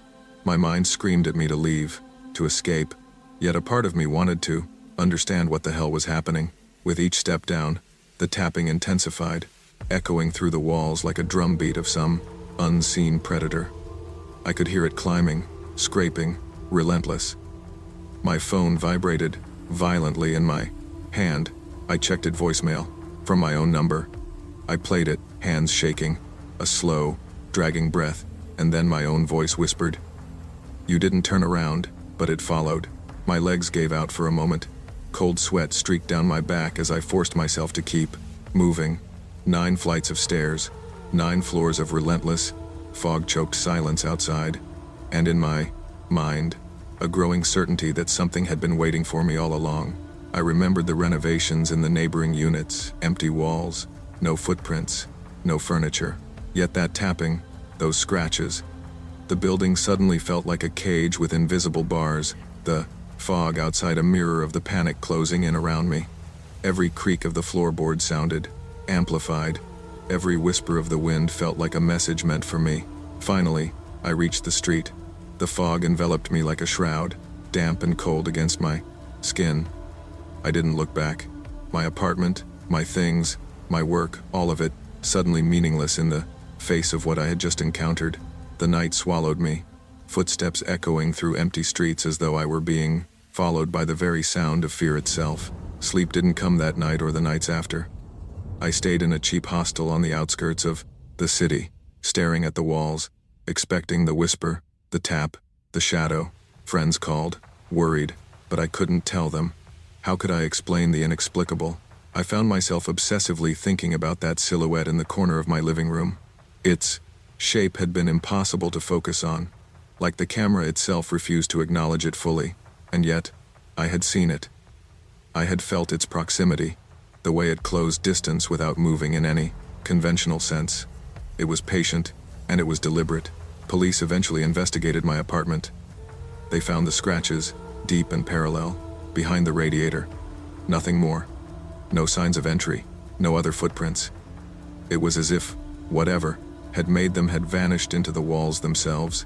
I realized then that the apartment had always felt wrong, a subtle dissonance I had ignored. The cold corners, the way the fog seemed to seep in past the windows, the faint sounds that didn't quite fit. I had brushed them off, thinking it was stress, isolation, the product of long nights alone, but it wasn't. Even now, I remember that whisper, the way it used my own voice against me, turning familiarity into terror. It had followed me out of that apartment, in memory and in panic, a reminder that sometimes the mind clings to reality, and sometimes reality clings back. Weeks passed. I tried to resume life, returning to remote work, avoiding the docklands entirely, but fear is sticky. It clings to small things, a door creak, a reflection in a dark window, the faint tap behind a wall. I avoided mirrors, avoided empty rooms, avoided quiet. The moral of that night settled in gradually. Fear isn't always about monsters or shadows. It's about the denial of perception, the refusal to acknowledge warning signs. My mind had told me I was safe, that I was alone. But sometimes, trusting too much in what should be real blinds you to what truly is. I began keeping a small recorder on my desk, more as a ritual than for protection. The first night, it captured nothing. The second, faint taps. The third, a whisper, almost indecipherable, still here. My heart raced, and I stopped listening after a few seconds, not because I doubted it, but because the acknowledgement was worse than ignorance. I learned to live with the possibility, a cautious respect for the unseen and unheard. That apartment, that fog, the taps, Whatever it was remained an enigma, but one that had changed me irrevocably. I no longer ignored my instincts. I no longer dismissed subtle warnings.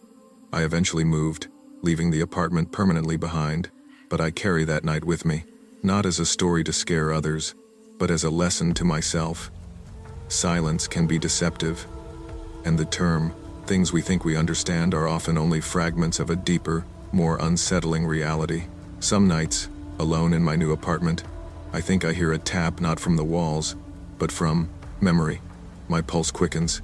I check the room, rationalize, and tell myself it's nothing. And yet, I know better. Life, like the fog, can obscure danger until it's almost too late. The trick is to listen, to trust the instincts that whisper even when reason tells you otherwise. That night, the apartment taught me that fear isn't weakness, it's a signal. And ignoring it can cost more than just sleep. The world often communicates in whispers and subtleties. Ignoring warning signs and rationalizing danger can invite harm. Paying attention, even to small instincts, can be the difference between safety and peril.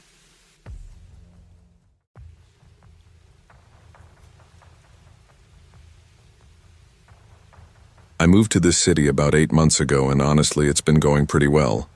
New job, new apartment, new people. I'm a real estate agent, so I'm usually out meeting clients or driving around different neighborhoods, showing properties. My schedule's flexible, which I like, but it also means my days can feel kind of unpredictable. I don't know many people here yet, so most nights it's just me, takeout, and my laptop. The place I live in is decent, a small flat in a quiet lane on the edge of the city. Most of the neighbors keep to themselves. You can hear dogs barking from somewhere at night, but otherwise it's peaceful. That's why what happened still feels so strange. It's like my whole sense of peace here got shattered overnight. It was a Friday evening around 6 or 7 p.m. I came home after a long day and saw a white envelope taped to my front door. At first I thought it was just a property notice or a flyer, but when I got closer I noticed something odd. My name was written on it in neat handwriting. Jake. No last name, no address. Just my first name. That threw me off. Inside was a small handwritten note that said, "Hey Jake, I've wanted to meet you for a while. I'll be waiting at the old gas station by the highway tomorrow evening. Don't be late. Your close one." There was no phone number, no explanation, nothing. Just that. I actually laughed out loud for a second because it felt like some prank. But then the more I thought about it, the less funny it became. The phrase, "your close one," sounded off. I didn't have any close ones here, not yet. Still, I didn't take it too seriously. I crumpled the note and tossed it in the trash. I figured maybe someone had the wrong address, or maybe it was just a weird client who somehow found out where I lived. The abandoned gas station part felt sketchy as hell, though. I knew which one they meant. It's about 15 minutes away, been shut down for years. Rusted pumps, broken windows, and no lights after dark. No way I was going there.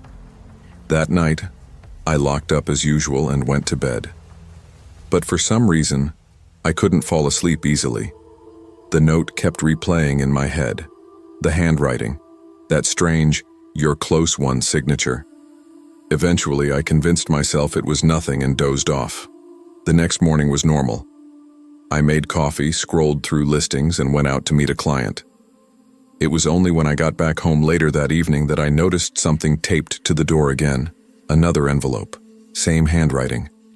This one was a lot shorter. It said, "I waited. You didn't show up. I thought you were different. Don't ignore me again." The tone was completely different, almost angry. That was the first time I felt real unease.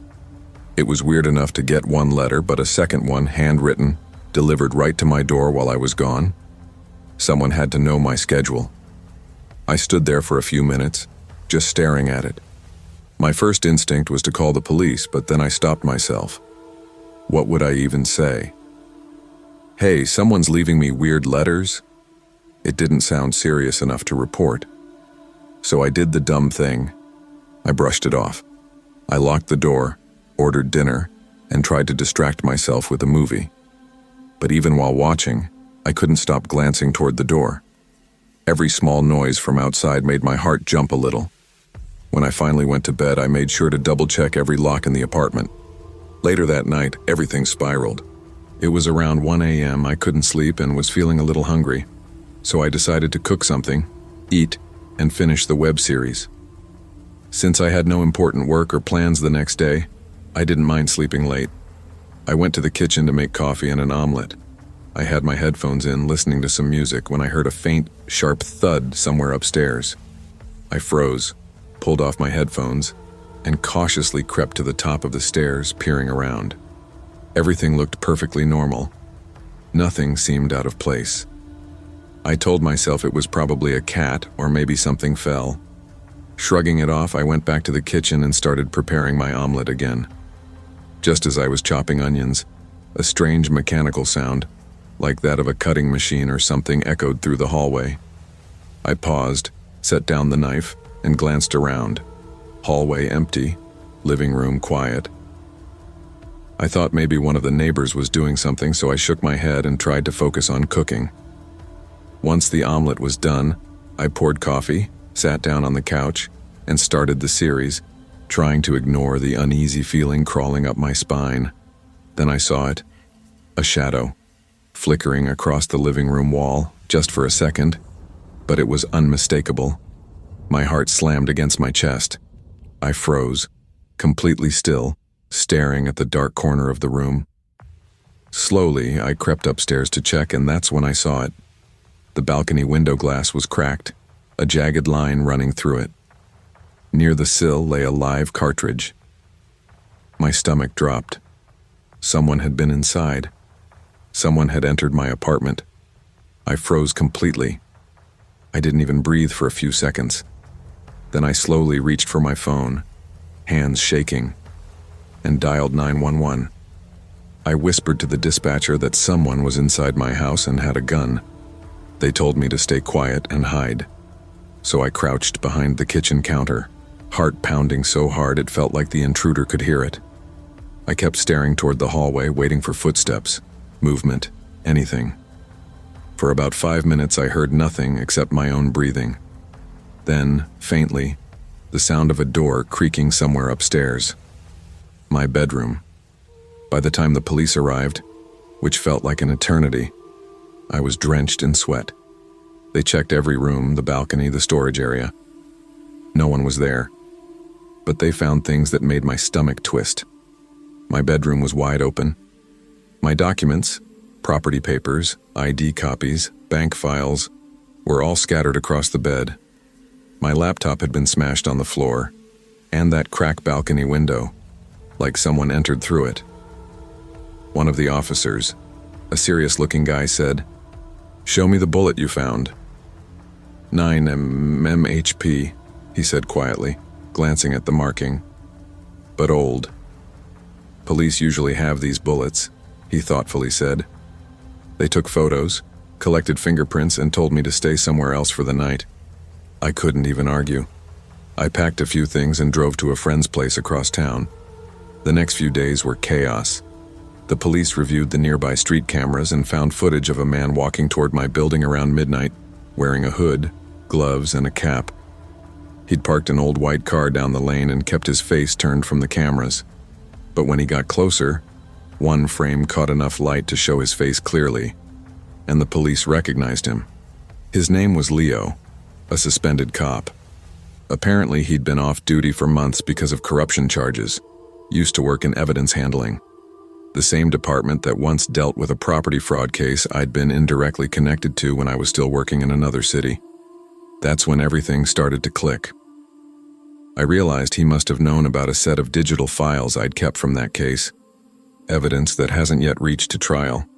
I had copies of old emails and financial records on my laptop. Maybe he knew I still had something he needed to destroy. I don't know how he tracked me down here, but he did. When they told me this, I felt this cold wave of anger and fear at the same time. That night in my kitchen, when I heard him, he wasn't just breaking in randomly. He came for something specific. They eventually caught Leo about a week later. He was staying in a cheap hotel 2 towns over, trying to sell a bunch of old police equipment online. The gun he owned matched the bullet left near my window. He confessed quickly once they showed him the footage. Apparently, he'd been watching me for weeks, learning my schedule, checking when I left for work. He'd even parked near my house a few times pretending to be an officer on duty, which explains why a few neighbors said they saw a police car nearby recently. He told the police he just wanted to get back what was his, which made no sense to me. I didn't owe him anything. Anyway, they charged him with breaking and entering, illegal possession, and intimidation. He took a plea deal and got only 10 months in jail. That's it. When I heard that, I honestly couldn't believe it. 10 months for stalking, breaking into my home and threatening my safety. But that's how the system works sometimes. He lost his job permanently, at least. Still, even after all that, I couldn't relax. You'd think once someone like that's behind bars, you'd feel relief. But it's the opposite, because you know they'll get out eventually. Every night I kept checking the locks twice, then 3 times. I'd leave the lights on sometimes even when I tried to sleep. I started sleeping with a baseball bat beside the bed. I didn't even feel comfortable at work anymore. I'd catch myself scanning parking lots trying to see if anyone was watching me. Once, I thought I saw that same white car again, parked across the street. My hands started shaking uncontrollably until I realized it was just a similar model. Still, the paranoia never really went away. Even when I moved to a new city a few months later, I couldn't shake it. I picked an apartment on the top floor this time. Fewer entry points. Installed security cameras, better locks, motion sensors, everything. But the feeling stayed. That quiet thought that maybe someone still knows where I live.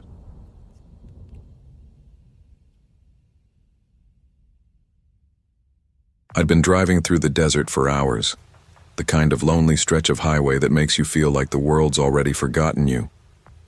The sun had set hours ago, but the sky still glowed faintly orange, like it couldn't quite let go. I rubbed my eyes and tried to focus on the cracked asphalt in front of me. My car hummed along steadily, the only sound besides the wind brushing past the open window. I had this playlist of random songs on, but I wasn't really listening. My mind was tangled up in thoughts I'd been running from for years. Mistakes, regrets, things I wish I could erase. That's what this trip was supposed to be, a way to escape myself, if only for a little while. The desert has a way of making you feel small, almost insignificant. I glanced in the rearview mirror at the endless stretch of nothingness behind me and tried to imagine that for once, no one could find me. No one could touch the parts of me I wanted to hide. It was peaceful, almost too peaceful. The kind of quiet that makes your own thoughts echo in ways that get under your skin. And then I saw him.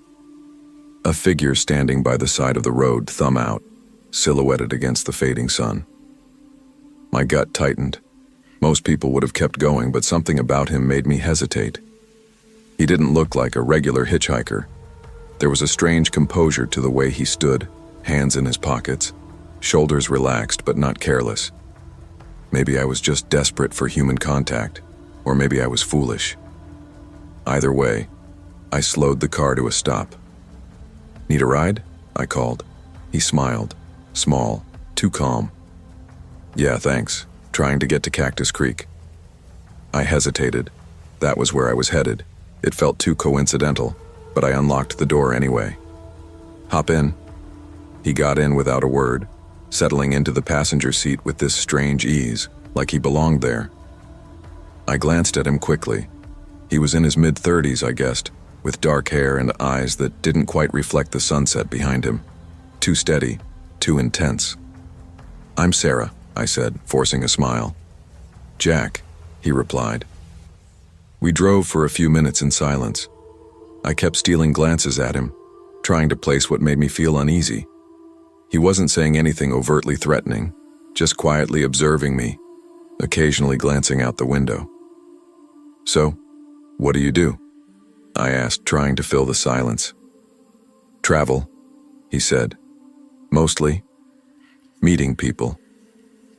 I nodded, my stomach tightening. There was something about the way he said it. Casual, like he wasn't just talking about traveling, but about knowing people in a way that unsettled me. I shook it off. I was just overthinking it. Then he spoke again, soft, almost a whisper. You shouldn't have left that day. I froze. My hands tightened on the steering wheel. Excuse me? I asked. That thing that happened with your friend in Denver. You thought it was just a mistake, but I know. My pulse jumped. He wasn't supposed to know that. I hadn't told anyone, not a soul. I don't know what you're talking about, I stammered, trying to keep my voice steady. He smiled again, that same unsettling smile.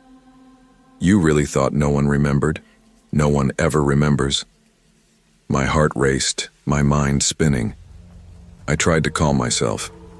Maybe he was bluffing, maybe he'd guessed something from social media, but the way he said it felt personal. Too personal. I pulled over to the side of the road. I think you should get out. He leaned back, crossing his arms. I don't think so. You're going to help me get there. Before I could react, he reached over and twisted the keys. The car lurched slightly. My stomach dropped. Panic shot through me. What the hell are you doing? You're not going anywhere until I say so, he said, calm, almost bored. I tried to pull the door handle, but it was locked. My hands shook uncontrollably. I considered jumping out of the moving car, but that was suicide out here. I cursed myself for stopping, for giving him the chance. My mind raced, searching for any way out. You don't know me, I said, trying to keep my voice calm. You don't know what I've been through. You shouldn't be here. He tilted his head, studying me like I was some fragile thing he could break. I know more than you think. That's why I'm here. You thought you could run from it, didn't you?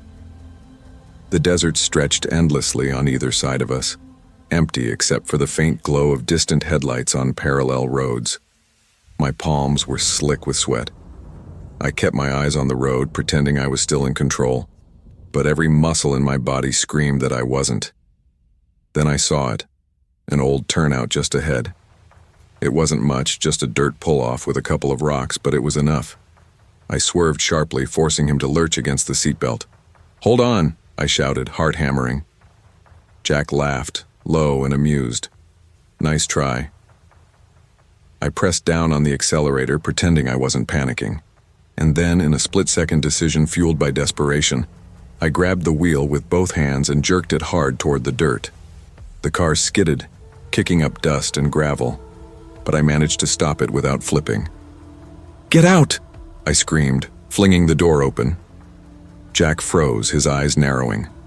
You don't know what you're doing, he said. I don't care, I yelled. I'm not letting you control me. I bolted into the desert, boots crunching against the gravel, sand and dust whipping at my face. I kept running until the car disappeared behind a bend in the road. My chest burned, my legs ached, but I didn't stop. Somewhere in the distance, I could hear him shouting my name, but it was muffled, lost in the wind and the emptiness around me. Eventually, I made it back to the highway and flagged down a passing car. I was shaking so badly that the driver could barely understand me. They called the cops and I gave a full description, trying to remember every detail of Jack's face, every word he said. But even as I spoke to the officers, part of me was already wondering, how did he know? How did he know about Denver, about my past, about all the mistakes I'd tried to bury? The police searched the area, but there was no sign of him. No footprints in the sand that made sense, just the skid marks from the car and a faint trail leading toward the horizon. They suggested it could be a drifter, a psychotic traveler, or someone with a personal vendetta. But no one had any real leads. That night, in the motel they drove me to, I couldn't sleep.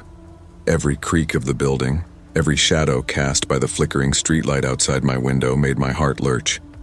I kept checking the locks, peering through the blinds, imagining him out there, waiting, watching, knowing I'd exposed a piece of my past he could exploit.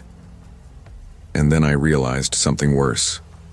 Even if he was caught, even if he disappeared, He had left me with the knowledge that nothing I could do would erase the past. He had reminded me that guilt isn't something you outrun. It follows, it lingers, and sometimes it takes the form of a person staring at you with a terrifying smile on an empty highway. I didn't sleep that night. I stared at the ceiling, imagining all the ways he could come back, all the ways he could get me. And I knew, somewhere deep down, that I wasn't really safe. Not yet. Maybe not ever. The desert stretched endlessly outside my window, dark and silent. I kept my phone in hand, fingers hovering over 911, every shadow, every whisper of wind setting my nerves on edge.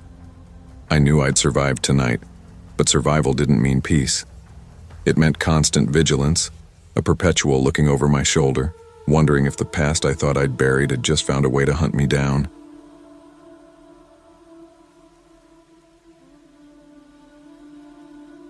I needed to get away. The breakup had hit me harder than I'd anticipated, and the city felt suffocating, everyone buzzing with their own lives while I was stuck replaying every mistake I'd made.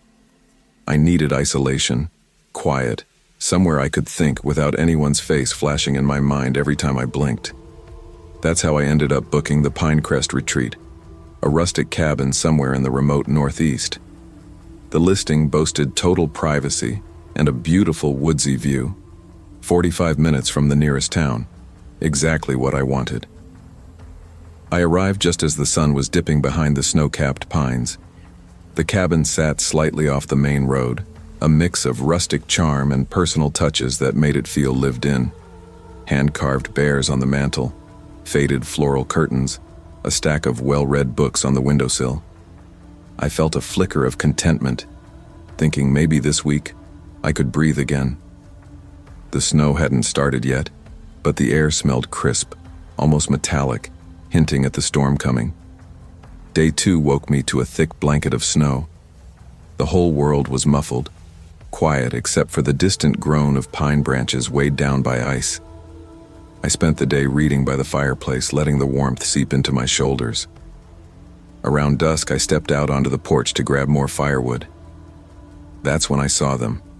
Footprints. Small, leather boots, worn and uneven, circling the cabin, stopping at each window. My heart did a flip. I told myself it had to be the caretaker checking the pipes. The rental company assured me no one was coming. Still, I couldn't shake the spike of unease. I called it paranoia and carried the wood inside. The next day, the snow had piled even higher, and fresh footprints appeared again. This time, there was something more deliberate. A small, perfectly arranged pile of smooth river stones on the porch railing. I picked them up, turning them over in my hands. No note, no explanation. My curiosity outweighed my fear, and by mid-afternoon I found myself following the tracks a short way into the woods. They ended abruptly behind a clump of pines. I returned to the cabin, telling myself it was just some eccentric local who had discovered the retreat, someone harmless. That night, the soft crunch of snow outside my window woke me. Slow, deliberate footsteps. I sat up, heart hammering, and whispered into the dark, "Hello? Is someone there?" The steps stopped immediately. Silence. Goosebumps prickled my arms. I tried to tell myself it was my imagination, but I couldn't lie to the way my chest tightened. By day 4, I was done pretending. My curiosity, tinged with fear, had become unbearable. Bundled in my thickest coat, I traced the path of the footprints deeper into the forest, careful not to leave a trail. About 200 yards in, partially hidden by a snow-laden pine, I found it. A dilapidated trapping shack. The wood was gray and weathered, its roof sagging under the weight of snow. I pressed my face to a cracked window, peering inside. My blood ran cold. The single room was a shrine to the cabin. Faded photographs of a young couple lined the walls, and a crude table held dozens of small, personal items. A ceramic mug identical to the one in the kitchen, a vintage salt shaker, a woman's hairbrush, and most chillingly, a recent crumpled grocery receipt with my name printed clearly across the top. I stumbled back from the window, hands trembling. Someone had been watching me. Not just anyone. Someone who had once lived here. Someone who knew me enough to collect scraps of my life. That night, I slept with one eye open. The image of the shack burned into my mind. Around 2 a.m, I was stirred not by footsteps but by a faint movement near the fireplace. I froze. The screen rattled softly. I crept to my bedroom door and peered out. There he was, frail, white-haired, hunched slightly, humming a tuneless song. He was arranging fresh pine cones on the hearth as though setting a stage for an audience that only he could see. I swallowed hard, disbelief battling fear. My instinct was to run, but I needed to understand. "Hello?" I said softly, voice barely above a whisper. "Arthur?" His head snapped toward me. For a second, the eyes were vacant, clouded with confusion. Then they focused, and his expression twisted. Not confusion anymore. Pure, territorial rage. "You," he snarled, voice cracking. "You're in Eleanor's chair. Get out of my house." I stepped back, heart pounding like a drum in my chest. I barely processed what was happening. He lunged for the cast iron poker by the fireplace. My instincts kicked in. I bolted. Barefoot, I sprinted to the front door, fumbling with the deadbolt, my fingers numb. His boots pounded behind me, closer, faster than I thought a man his age could move. I felt his breath, or imagined it, brush the back of my neck. Finally, I managed to throw the door open and slam it shut. The thud of his body hit the door from inside, rattling the frame, and a guttural scream filled the cabin. "Get out of my house! Thief!" Snow whipped against my face as I scrambled to my car, my feet slicing against the icy ground. I dug furiously, shivering, hands numb, finally getting the engine to turn over. As I sped down the mountain road, the lights of the cabin shrinking behind me, I kept glancing in the rearview mirror, half expecting to see him standing there, watching, waiting. The police met me at the bottom of the hill. They were calm, collected, almost dismissive when I described the incident. They found Arthur in his armchair by the fire, quietly holding the hairbrush, speaking softly as though Eleanor was sitting there beside him. They assured me he was harmless, that dementia had confused him. I tried to believe them, but I couldn't. I had seen the flash in his eyes, the feral, protective, unhinged intensity that wasn't just confusion. He wasn't simply lost in memory. He was defending something, a life, a love, a home that belonged to him, and that intensity had almost killed me. Back in the city, the fear didn't leave. Every creak in my apartment made me jump. Every shadow, every unfamiliar sound set my nerves on edge. I can't explain it. I know logically that Arthur is behind bars, that he's back in his care facility, safe and contained. But my mind replays the cabin over and over. The quiet crunch of snow outside my window, the way he moved through the shadows, the raw fury when he saw me sitting in a chair that wasn't mine. Sometimes late at night, I swear I hear soft footsteps on the floorboards, or the faint scrape of something being moved. I know it's just my imagination, my panic, my memory of that night. But I also know the truth. It's not monsters I need to fear. Sometimes, it's people. Lost souls defending memories, love, and spaces that no longer exist. And when that memory collides with someone else's presence, the line between pity and peril disappears in an instant. I can't go back to Pinecrest. I don't think I ever will. Even now, as I sit here in my apartment with the city lights outside my window, I keep looking over my shoulder, half expecting to see him. And maybe that's what haunts me most, the understanding that danger doesn't always announce itself. Sometimes it waits, quietly, patiently, and strikes in the blink of an eye.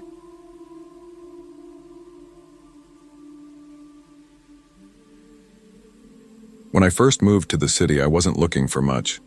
Just a clean place I could afford, somewhere quiet where I could start fresh after leaving my small hometown. I just landed a new job as a junior graphic designer and didn't know a single person here. I found the ad online. Room available. Quiet professional preferred. The photos showed a spacious, slightly old apartment with tall windows and wooden floors that creaked just enough to feel homey. Rent was cheap, location was good, and the roommate, a woman named Chloe, seemed normal enough when we first met. She had this calm, polite way about her. Soft voice, neat handwriting, no weird questions. She said she worked night shifts at a private clinic, so we'd barely overlap schedules. For me, that sounded ideal. No small talk, no shared dinners, no forced friendship. For the first few weeks, everything was perfect. She'd leave around 6 p.m., come back sometime after midnight, and stay in her room most of the day. We barely spoke except for the occasional, "Hey morning," or "Do you need the laundry machine?" The apartment stayed clean, the bills were paid on time, and I actually felt at peace. Until the small things started. It began with my cereal. My favorite, the chocolate kind I specifically hid on the top shelf. One morning it was half gone. Not just less. Half gone. I stared at the box, trying to remember if I'd been stress snacking the night before. Maybe I had. I was staying up late working on client projects, losing track of time and meals. Then it was the TV volume. I always leave it on an even number, little OCD thing. But twice in a row I found it set to 13. Once again I brushed it off. Maybe the remote glitched. Maybe Chloe had watched something before work. And then one night, I found a single blonde hair on my pillow, long, straight, golden blonde. Chloe was a brunette. I don't even have blonde friends. It was such a small thing, but it made my chest feel tight. I told myself it was probably from a coworker brushing past me, or maybe it came from the laundry. But something about it just didn't sit right. A week later, things got weirder. It was around 2 p.m., a weekday, and I was home working on a client logo. The apartment was dead quiet except for my keyboard clicking. Then I heard the front door open. I froze, hand hovering over the mouse. The door closed softly. Footsteps followed. "Chloe?" I called out. Silence. I stood up and peeked out of my room. The hallway was empty. I checked the kitchen, the bathroom, Chloe's door, closed as always. I knocked lightly. "Hey, Chloe, you home early?" No answer. When I turned the knob, it didn't budge. Locked, like always. I walked through the whole apartment twice, even looked out the peephole to the hallway. Nobody. And yet when I came back to the kitchen, there was a cup of tea sitting on the counter, steam rising, still warm. I hadn't made it. That night I couldn't focus on work. Every creak of the floor or buzz of the fridge made my stomach twist. I even messaged Chloe. Me. "Hey, were you home earlier?" Chloe. "No, I just got to work." "Why?" Me. "Nothing, just thought I heard the door." She replied with a smiley face. "That's all. I didn't sleep much that night." A few days later, my boyfriend came over for the first time. His name's Ryan. He's the kind of guy who jokes about everything, even serious stuff. I didn't tell him about the weird things because I didn't want to sound paranoid. We cooked pasta, watched a movie, and talked about maybe getting our own place once I got more stable at work. Everything felt normal again. At one point, Ryan got up to use the bathroom. When he came back, he looked a bit puzzled. "Hey," he said, "did you change your shampoo?" I frowned. "No, why?" "The one in your shower smells different, like that cheap floral kind. Didn't think that was your style." I blinked. "Wait, my shower?" "Yeah, the one next to your room." My blood ran cold. "That's not my bathroom, that's Chloe's." He paused. "Oh, sorry, I must have gone into the wrong one." But he looked unsettled now too. I got up and went to her door. It was locked, like always. I knocked softly. "Chloe?" No answer. Ryan tilted his head. "Is she at work?" "Yeah, she should be." "Then why's her bathroom stuff changed?" That question stuck in my head like a splinter. I called the landlord the next morning. I told him there'd been weird things happening. Nothing major, just unsettling. He said he understood and that he had a master key in case of emergencies. That night, Ryan came over again. I told him I couldn't shake the feeling that something was off about Chloe. He didn't argue. He just said, "Then let's check." It felt wrong, violating someone's privacy, but fear has a way of pushing you past guilt. When the landlord arrived and unlocked her door, the three of us stood there in the dim hallway, hearts pounding. The room was almost empty. No posters, no decorations, no clothes hanging, just a neatly made bed, a desk, and an old suitcase in the corner. The closet door was closed. Ryan opened it. Inside, hanging neatly, were 3 wigs: blonde, red, black. On the shelf were several silicone face masks. One of them looked exactly like me. I remember stumbling back, pressing a hand over my mouth. My heart was hammering so loud I could hear it in my ears. The suitcase was half open. Ryan flipped the lid all the way back. Inside were stacks of stolen mail, all with different names and photos, fake IDs, wigs, and one crumpled envelope with my name on it. But the worst thing wasn't any of that. At the very bottom of the suitcase was a printed photo of me. A photo from my Instagram, taken in my old bedroom, smiling, with the eyes carefully cut out. The police came that night. They took everything. We learned later that Chloe wasn't her real name. She was a wanted con artist who'd been moving from city to city for years, finding roommates, studying their habits, learning their passwords, their bank info, their routines. Then she'd vanish with their money, sometimes even their identity. And there was something else, a murder case from 3 years ago. Her previous roommate. The file said personal motive and identity theft. I couldn't process it.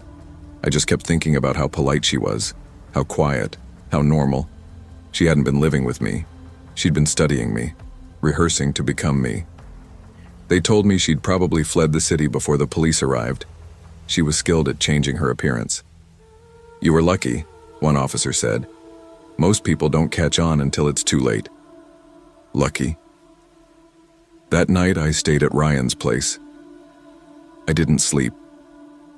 Every time I closed my eyes, I saw that mask, my face, cold and empty, hanging in her closet. For weeks after, I couldn't shake the feeling that someone was still watching me. I'd walk home from work and swear I saw someone across the street, same height, same build. Once, when I stopped at a cafe, I noticed a woman with blonde hair sitting alone by the window. She turned her head slightly when I looked, and even though I couldn't see her face clearly, something about the way she tilted her head made my stomach twist. I went home immediately, double-locked every door, every window. I stopped using social media for a while. The police said she was gone, that she'd likely left the state. But I still get random messages sometimes, blank accounts, no profile pictures, with usernames that look like scrambled versions of mine. Maybe it's nothing. Maybe it's just spam. But sometimes when I scroll too long and see an old picture of myself smiling, I wonder if she's looking at that same photo somewhere too, practicing that smile in the mirror, waiting.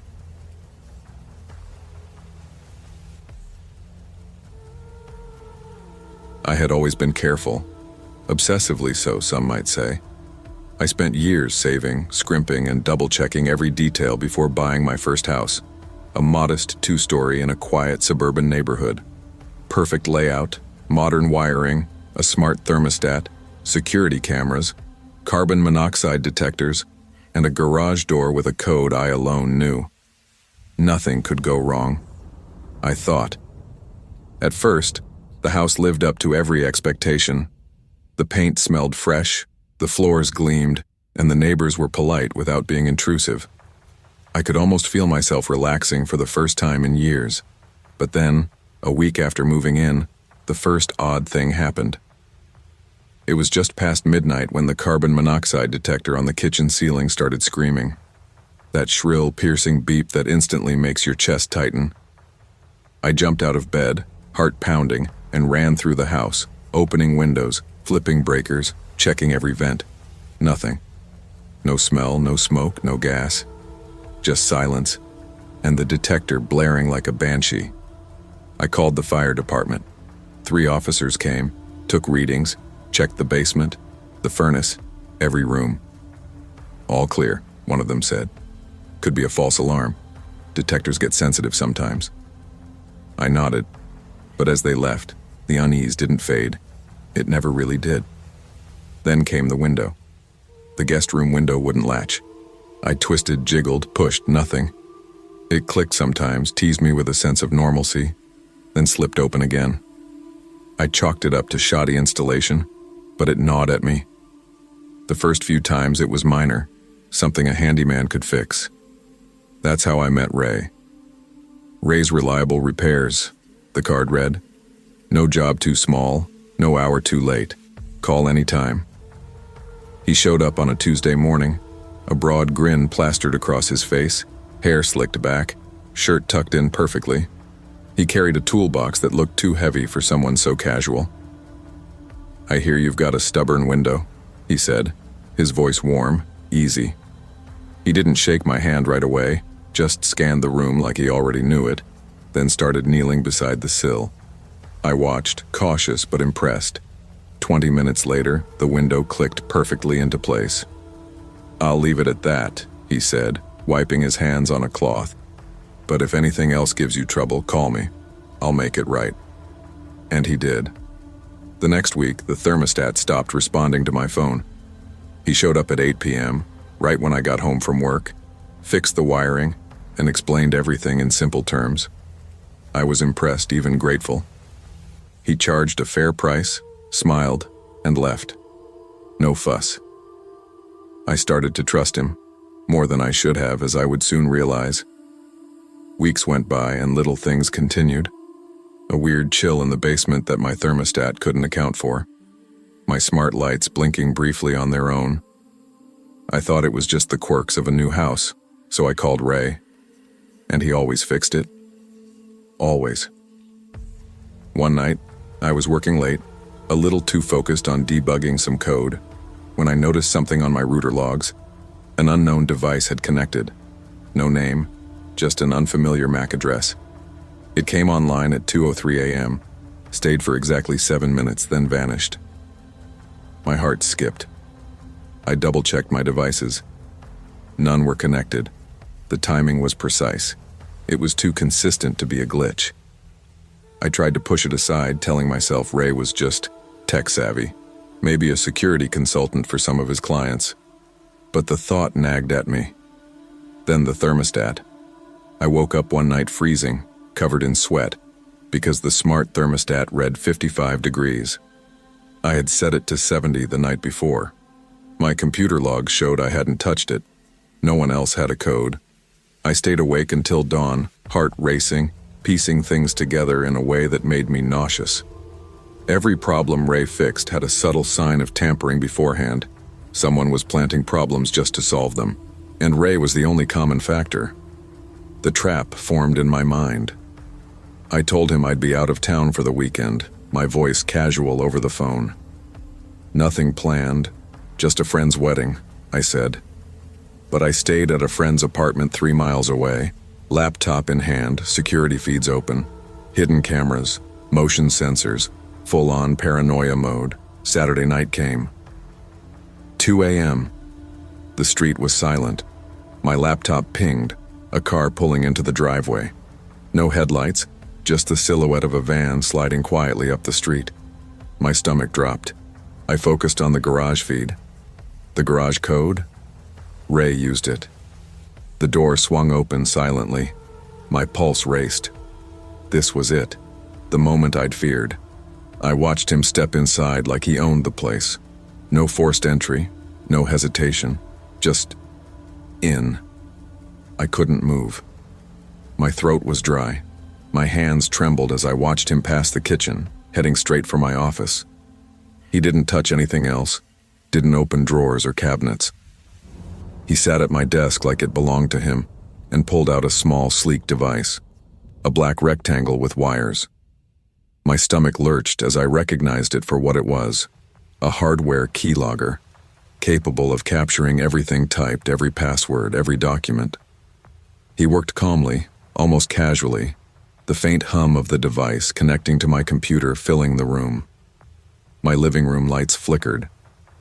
I could hear the faint creak of his chair against the floor, and it was intimate, terrifying. He knew I was watching. He knew. Then he turned. And for just a second, our eyes met. The charming, friendly mask was gone, the grin erased. He knew I had him. And yet there was nothing I could do. "Ben," he said softly, as if greeting an old friend. "You've done well to notice. Most people wouldn't." My mouth went dry. I wanted to scream, to call the cops, but even as I reached for my phone, he was already up, stepping closer. Calm, deliberate. "I fix problems," he continued. "That's my job. And sometimes people create them themselves. You should have trusted me." He paused, just a foot away now. I could smell his cologne, cheap but distinct. My mind raced 1,000,000 miles an hour. The camera feeds, the logs, the tampering, it all clicked together. Ray hadn't been fixing problems. He'd been creating them. Slowly, carefully, all to gain access to my home, to my life. And now he was here. I froze, couldn't move, couldn't speak. Then, like a shadow, he slipped past me, heading for the door. My fingers barely grazed his sleeve. I tried to shout, but my voice cracked. Nothing came out. He was gone. Quietly, impossibly, out the front door, into the night. I bolted to the door seconds later, heart hammering, and looked outside. Nothing. Just the dark street, empty. Not even his van. I ran to the nearest neighbor and called 911. By the time the officers arrived, the van was gone, the street quiet again. They searched the house, asked questions, took statements. Nothing. No sign of him. No forced entry. Nothing that could prove anything. I spent that night on the couch, every sound in the house amplified. Every shadow seemed to stretch toward me, every creak a warning. My mind wouldn't stop replaying what I had seen. The calm, smiling intruder in my office, the device he had planted. The next day I changed every code, every lock, every password. I even installed additional cameras. But I knew it was too late. Ray had already been inside, already had access. I didn't know what he took, what he recorded, how much he knew. And worse, I knew he would be back. Weeks later, I got a notification from my bank. Suspicious logins from devices I didn't recognize. Small transactions, test runs, maybe just a taste. I shut everything down, called the fraud department, froze accounts. But I knew it was just a matter of time. Ray's business, that friendly handyman front, had probably been running this same scheme for years, targeting people like me, meticulous, successful, alone in their homes, gaining trust, slipping in, planting devices. I realized with a sinking feeling that every repair call I'd made had been carefully orchestrated. Every problem a test of access. Every smile, every friendly handshake a way to disarm suspicion. And yet, even knowing all this, I felt the panic creeping back whenever the phone rang or a knock came at the door. Because I knew it could be him. Maybe he was scouting again. Maybe he already had another device somewhere in the house I hadn't found. Maybe he was still inside the systems I trusted so blindly. The terrifying part was not even the theft or the breach. It was the intimacy of it. The way he had known my routines, my home, my life. He had been inside, seen my world, touched it, without me even noticing. And when he had faced me, that calm, confident gaze, I had known there was nothing I could do. Ray got away. The police had nothing to work with. My house was technically secure now, but it didn't feel like mine anymore. Every knock, every unexpected sound made me flinch. Every repair call, every contractor coming in made my stomach tighten. I never invited him back. I never called him again. But sometimes, late at night, I swear I see his van parked at the end of the street. Or I catch a fleeting shadow from my window. And I remember that calm, terrifying smile, the one that said, without words, "I've been inside your life, and I can come back anytime." Because the fixer, the problem solver, was also the problem, and he's still out there.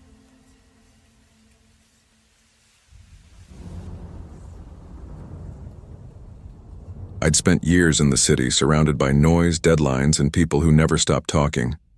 By the time I found the listing for Whispering Pines, I was ready to disappear. The photos showed everything I wanted. A small cabin tucked into a sea of green, tall pines all around. The nearest neighbor a good mile away. The email from the seller was simple, except for one strange line near the end. Mr. Abernathy, the longtime caretaker, requests the new owner to follow his written guidelines for upkeep. They are not optional. I figured it was just some old-timer's obsession with chores. I didn't think twice. When I drove up there for the first time, the air was so clean, it almost hurt to breathe. The cabin sat in perfect silence like it had been waiting for me. A woman in her 50s stood on the porch, arms folded, coat zipped up to her neck. "Ben, right?" she asked. I nodded. "I'm Clara Doyle. I handle the property for Mr. Abernathy." That name again. I'd expected to meet the man himself, but she quickly shut that down. He's not well enough for visits these days. Still keeps an eye on things, though. This place has been his life for over 50 years. She handed me a heavy envelope. Inside was a ring of keys, a small brass compass, and several handwritten pages titled, "The Upkeep of the Place. To be followed without exception." I chuckled. "He takes this stuff seriously, huh?" She didn't smile. "He takes the place seriously." That night I read through the list. At first I laughed, then I didn't. The bird feeder by the east window must be filled with black oil sunflower seeds every Monday and Thursday. The blueberry bush by the stone wall is not to be pruned. It knows its own shape. The fireplace flue must be swept on the first Saturday of the month, regardless of use. Under no circumstances is the old white pine on the northern property line to be cut, trimmed, or harmed. The handwriting was so neat it almost felt unnatural. I tossed the pages onto the counter and poured myself a drink. I wasn't going to let some dead pine tree or bird feeder schedule run my life. The first week was everything I'd hoped for. No traffic, no alarms, no neighbors. Just me and the whisper of the wind through the trees. By the second week, I'd forgotten about the bird feeder completely. Thursday morning, when I stepped outside with my coffee, I stopped dead. A chickadee lay on the doormat. Dead. Perfectly placed in the center. Its wings were folded, its eyes open. I stood there staring at it. The bird feeder above the east window was empty. I told myself a hawk must have dropped it, or maybe a cat. Still, it bothered me. The precision of it. I buried the little thing behind the shed and tried not to think about it. Later that evening, my phone rang. Unknown number. "Mr. Bennett?" a woman's voice asked. "Yeah?" "This is Clara Doyle. Mr. Abernathy asked me to remind you about the bird feeder. Thursday's passed." I froze. How would he even know that? Her voice was steady, almost rehearsed. "He has his ways." Then she hung up. I didn't sleep much that night. Every time I looked toward the east window, I half expected to see something watching me back. A few weeks later, a cold snap hit. I decided to use the fireplace for the first time. I'd skimmed past the rule about cleaning the flue. Figured it didn't matter. At around 2 in the morning, I woke coughing, the air thick with smoke. I stumbled through the haze toward the door, flinging it open, and through the rising smoke I saw him. A figure stood at the edge of the woods, thin, still, watching. The porch light flickered, casting just enough glow for me to see the reflection of his eyes. When I blinked, he was gone. The next morning, Clara called again. "Mr. Abernathy says the chimney wasn't swept," she said quietly. "How the hell could he possibly know that?" I snapped. "The place tells him," she replied, and hung up again. After that, I started seeing things. Shadows shifting behind the trees. The faint smell of pine sap even when the windows were closed. Footprints in the snow outside the door, always leading away from the cabin. By February, I was unraveling. The rules were getting to me. I kept the list pinned above my desk, trying to follow every instruction, but it was impossible to shake the feeling that I was being graded somehow. Then came the day I made the mistake. There was this huge white pine near the northern edge of the property, the one the list said not to touch. One of its branches blocked my view of the mountains. I remember thinking how much better the place would look without it, so I grabbed my saw and cut it down. The moment the branch fell, the forest went completely silent. No birds, no wind, just stillness, and I swear I felt something watching me from inside that tree. That night the smell of sap hit me again, stronger than ever. My eyes watered from it. When I looked toward the living room, I saw a sliver of light leaking under the door. Someone was in there. I crept forward, my heart pounding so hard I could hear it. When I pushed the door open, my stomach dropped. An old man was kneeling on the floor, calmly sawing through the legs of my leather armchair. "What the hell are you doing?" I shouted. He didn't even flinch. He just looked up at me, eyes so clear and pale they almost glowed.